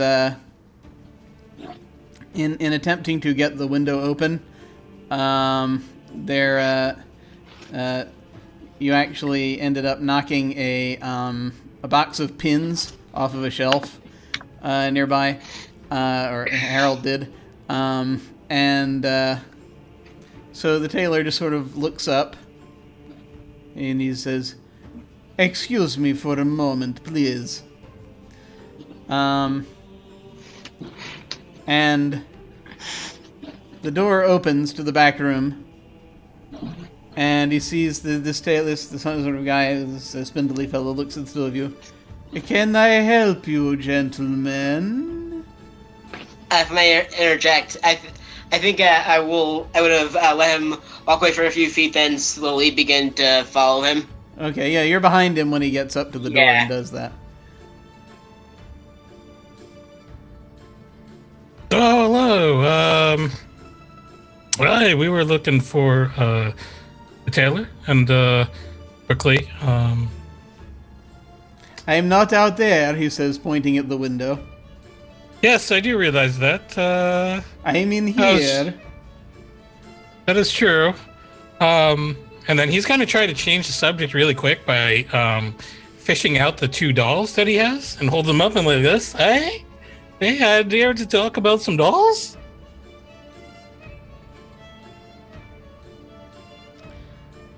Where do you get those? I purchased them from a man named Lev.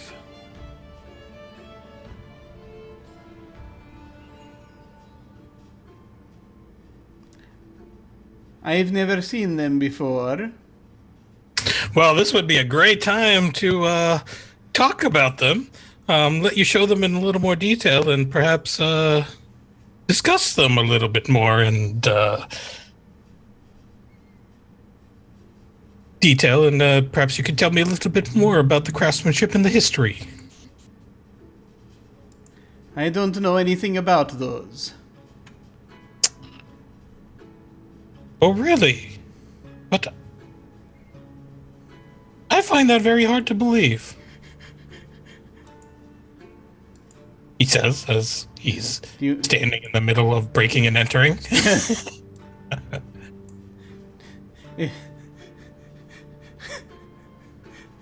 Do you want to read a person? You may if you wish. Yeah, let's do that. Okay. Why not? Why not indeed? What role is that one? It's plus passion. Okay. I have not passed a single roll all night. Okay. He says, "Come out into the store, please." And I think at this point, McCree's going to pick up shotgun and then hit him in the back of the head. Excellent! It's time to resort to violence. Yay! Roll plus might, please. If that's what you're doing. Okay, that's an 8. Well, I guess you could use threaten if you wanted to. That's the other thing. But anyway, sorry. Same roll. Oh, yeah, that's fair. Let me see. If resort to violence has 8, what I want.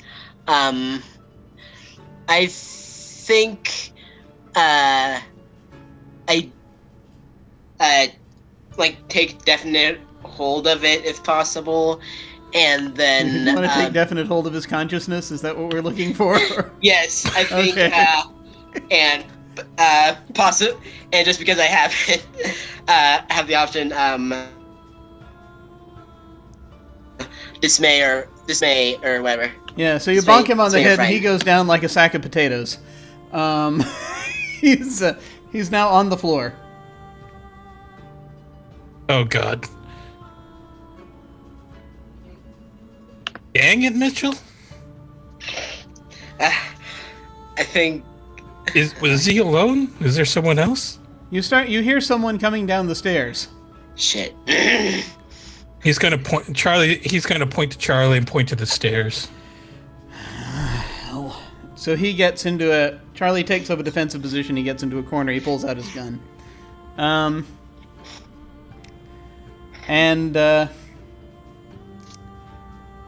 You see Dr. Barbashev come down the stairs.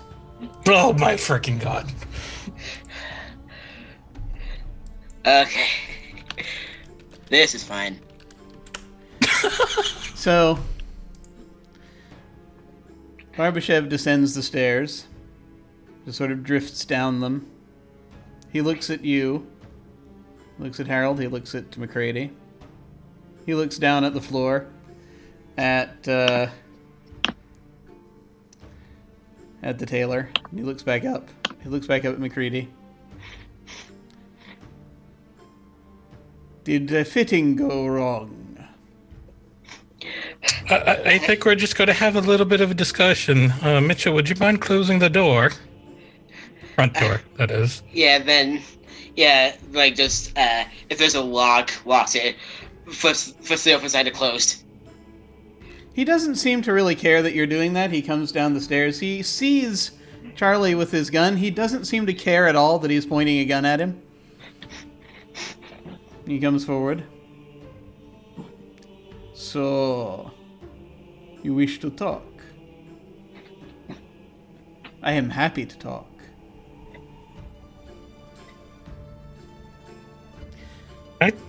Why are you here?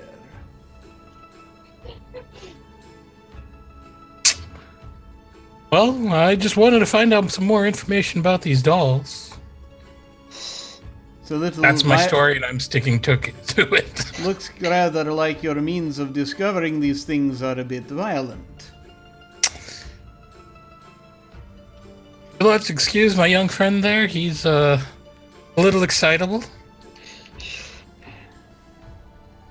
He looks at McCready. Just like smile grimaces while holding the shotgun. You know, tension is a serious problem. You should be very careful about that. Especially if you have been in war. It is a thing that can come back on you. I know this.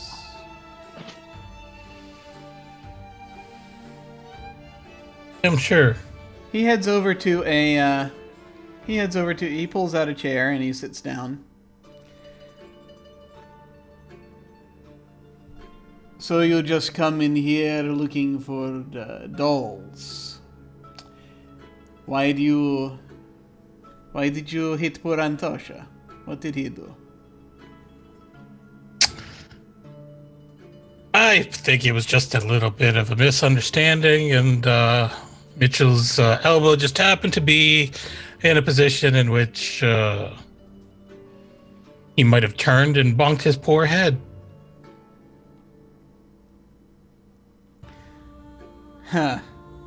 And should I roll affinity for that really bad convince? Yeah, sure. Give it a shot. Who knows? Convince. Affinity.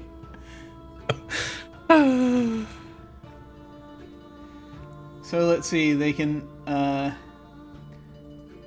actually, convince is. It's not really, convincing you're telling the truth, but they can. All right. They need. Oh no, that's. It's like he's just sort of narrows his eyes as he's looking at you. And looks back at McCready.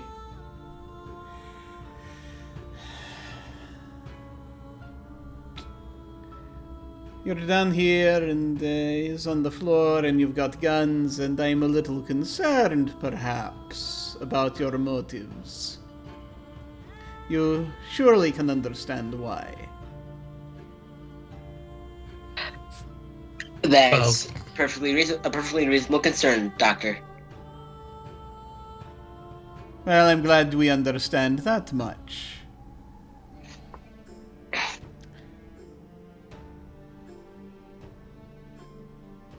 Why are you here?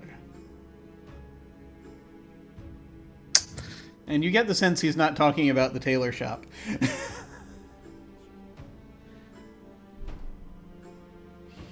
we're here to explore the Zeppelin. That is not a good idea. Everybody keeps telling us that. But yet here we are.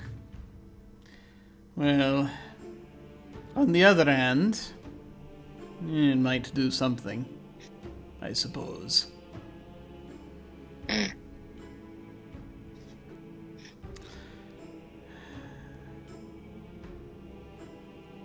Of course, it could just exacerbate things, but hopefully not. That's possible. I think, and then, like, kind of, just closer, like, leans against the counter. If we go through with this, and depending on how it goes, it might mess with the witch's business. Something tells me, something tells me that that's going to affect you in some way, somehow. Oh, it will probably, yes. But if the witch if the witch stops what she is doing, then that will be good. But at the same time, it's a delicate balance. It's not easy to keep people from answering her call. So I don't know if you've had very much experience with Americans, Dr. Barbashev, but if there's anything that we are known for, it's solving problems on wherever we go and visit in foreign lands.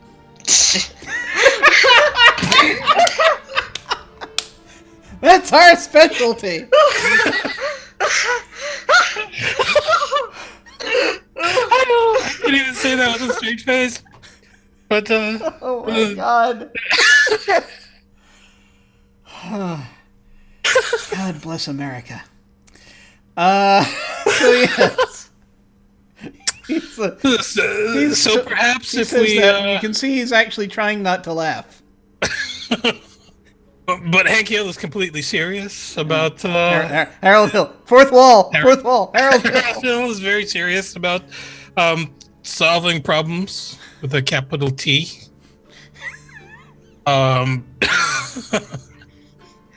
Capital T, and that rhymes with P. Yes. That stands for petroleum. Sorry, go ahead. Yes. So, perhaps if we discuss and take away these sort of veils that we seem to be casting in wandering circles around, perhaps we can come up with a possible solution that will address both your needs as the the head of this town, and allows us to recover the things that we want out of the Zeppelin. I'm not the head. I'm more of a shepherd, really. Head shepherd, this is your flock. How so? Your herd. Yeah, one does what one can.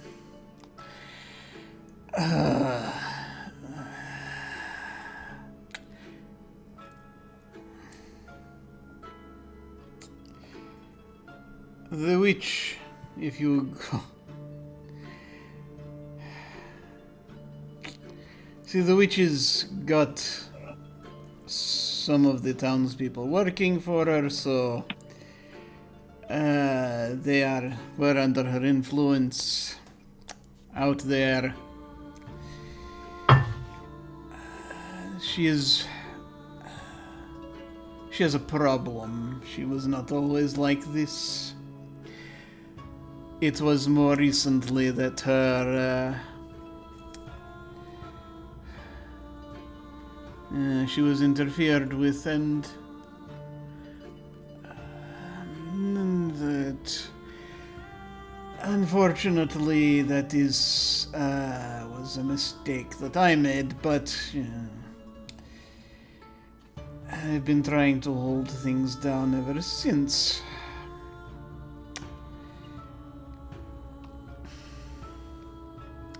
She has, Start saying that.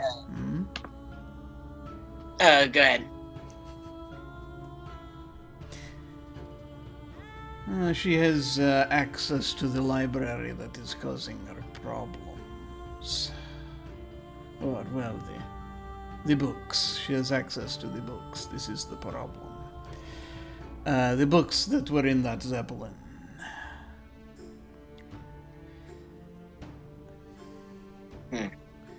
One of them is a bit, shall we say, overactive. Imagine that. Yes, it is a problem.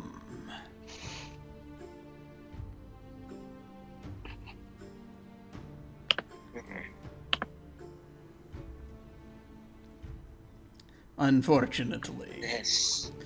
I had hoped that it could be contained, but the Zeppelin had to go down. That is something I did not plan for, as it seemed there were other interested parties that intervened.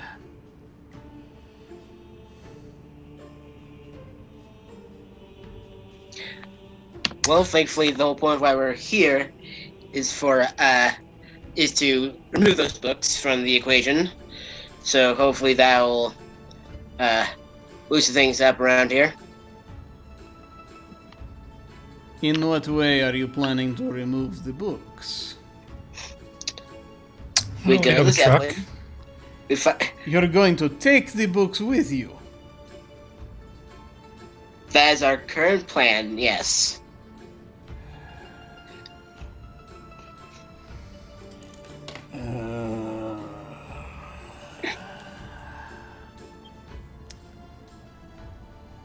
Do not think, could I possibly convince you to simply just hand them over to me if you get hold of them?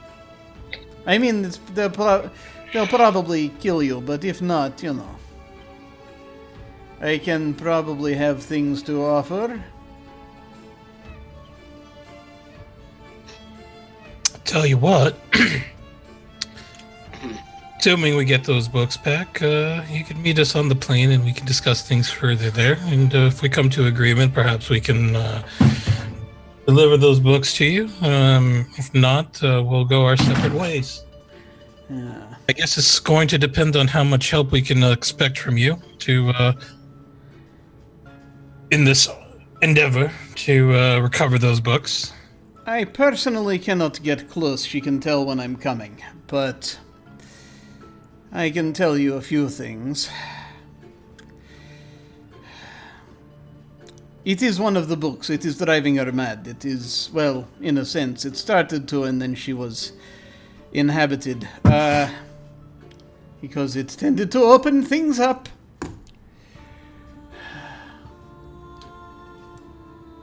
And so that is the one you'd have to be very careful. It would be better even... I think it is a thing that can be contained. But if need be, you can destroy it. That will do it as well.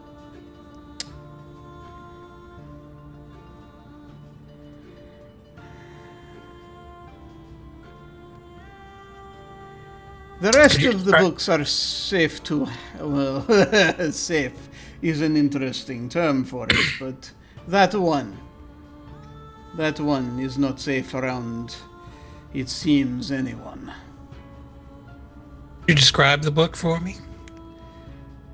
It is a thin black volume, as bound in the hide of a creature that no longer is around on this world, and the title it has a gold leaf insignia on the cover. The title has worn away, but roughly it translates to the Book of Azathoth. And I believe that is where we're going to cut for the week. Whee! Excellent. Excellent. Well, there we go. That is the penultimate episode of Tremulus Shadows Under the Ice, where we are discovering many more things, and we're getting perhaps closer to what is in fact happening. And so, unfortunately, Jasper had to take off, and unfortunately, Katy was not able to join us. But you can find them at Katy Face and at Hockey Snail on Twitter, respectively, as their Twitter handles are on the overlay. But we're going to just go around quickly and say our goodbyes and, what you thought of the episode and where folks can find you, that kind of thing. And we will go with Levi. Hi! Hi! I'm Levi, LeviFist97 on the Twitters, and this was a really good episode. Like, there's a lot of really good ones, and yeah, we've starting to like barrel through the plot. Like, it's like a slow start that kind of exponentially rose, and I cannot wait to see how this turns out. So yeah, you find me on Twitter. On Tuesday, on Tuesday, I don't think there's going to be anything because we're taking masks on Katy's channel won't be until the week after next. But next Wednesday, after I'm here, same bad time, same bad channel, I'll have to jump immediately over to Chronicles of Casgardius on twitch.tv/Capricorn Cross. I think it's going to be real fun. And yeah, I think that's it for. I think that's. Coolness. Sorry, it froze for a second there. No, coolness, awesome, thank you. And let us move on to Anino. Hi, my name is Anino. You can find me on Twitter at Anino Gaming. This session was really something. How basically anything that we tried to do was very, very unsuccessful, and that was great because that just means that Jim can lay down some pretty heavy consequences. I am a bit sad that I was not able to escape that window and possibly cause the so unexplained disappearance of Charlie. And, so close. Which is hilarious because I've never really felt like I'd ever be that reckless in a game, but here we are, and almost there. Oh, it was almost there, Jim. Almost there. So close. But yeah, damn these dice, because wow, that would have been something. So yeah, I'm looking forward to hopefully wrapping this up, although we're probably all going to die. And I've got Mayday here who wants to say hello. So say hello to Mayday. As far as my stream presence goes, you can always find an updated list of things that I'm doing on my Twitter. This Sunday, I should be on the Extra Life channel at 3 p.m. Eastern Standard Time, talking about the charity as well as all the awesome things that are going on with Children's Miracle Network hospitals. I will leave Jim to tell you guys about the excitement that we're going to bring down on Saturday. So that is it. Excellent. Well, folks, that's back to me. I was delighted about this episode. I loved that just. It's always neat to see how people are going to react to some of these NPCs and some of the and just what they get up to with. I loved your characterizations on this both of you. This was really great, and I just cannot wait to see how this concludes. It was delightful. But let's see. I am Jim Ryan. You can find me at OtherDoc on Twitch and Twitter. My website is jimyesthatjim.com, where you can find my Geek Observation podcast and links to my various other podcasts, audio dramas, writings, and such. I've got links down below to my website, Twitter, YouTube channel, and the most recent short story that I have released. On Friday afternoons and Saturday and Sunday mornings, I play video games on this channel. On Saturday, a couple things are going on. In the afternoon, we're going to hopefully take another stab at the cold ruins of Last Life here. I know I keep saying that. We're coming closer to the end. We're almost there. Again, that's Dungeon World, but we're undead. And we'll see if we can get it going. That's run by the GM Matthias. Hopefully, I've recently, game's been cursed lately, but we'll see if we can get it, trundling along to its end. Then, that evening over on Unmade Gaming, that is they're doing their monthly, Extra Life for Kids marathon, and I will be running, a session of Inspectors, a one-shot, that evening at 7 p.m. Eastern. And that will be delightful. Anino's going to be in that. We get to do just basically the paranormal elimination comedy thing, and it's going to be fun, I think. Then on Sundays, I do one-shots on this channel. We're going to have Dialect, the last one-shot of the month. That is, again, a story game about language and how it dies. We had a very cool, very bittersweet game last weekend, and I am very much looking forward to what happens this weekend with the second go-around. So very much want to play that.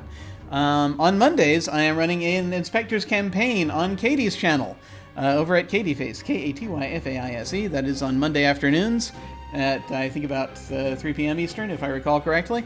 We weren't able to play last week, this Monday, but we're going to take another stab at it this coming Monday. I just want to get them on a mission and actually see what happens. So that's going to be fun. Then, of course, 1 week from today, we shall have the finale of Tremulus, Shadows Under the Ice. So please, come back for that if you may. I have not yet put in sign-ups for the games that are coming up next month. Got a lot of games coming up next month. Everyone is John, and 3 Days Until Retirement, and also a game I have worked on called Genesis Undone. It's a game of my own design that I'm hoping to just do a little bit of playtesting here. I will open sign-ups for those soon. Those are going to be on my website. And again, it's jimyesthatjim.com, and then click on Game Sign Up. Hopefully that'll be up soon. But I shall announce when this happens. But in the meantime, folks, I really appreciate your coming out. I am going to send a raid over to Starving Soubrette. That is Lauren. She just made affiliate. And so she's doing, I think, Spoken Magic. I think that's what I saw over there. So we're going to head over there after I go to the end card. And feel free, if you so desire, to stick around and say hi to her. In the meantime, though, folks, thanks again. Take care. And I shall see you next week.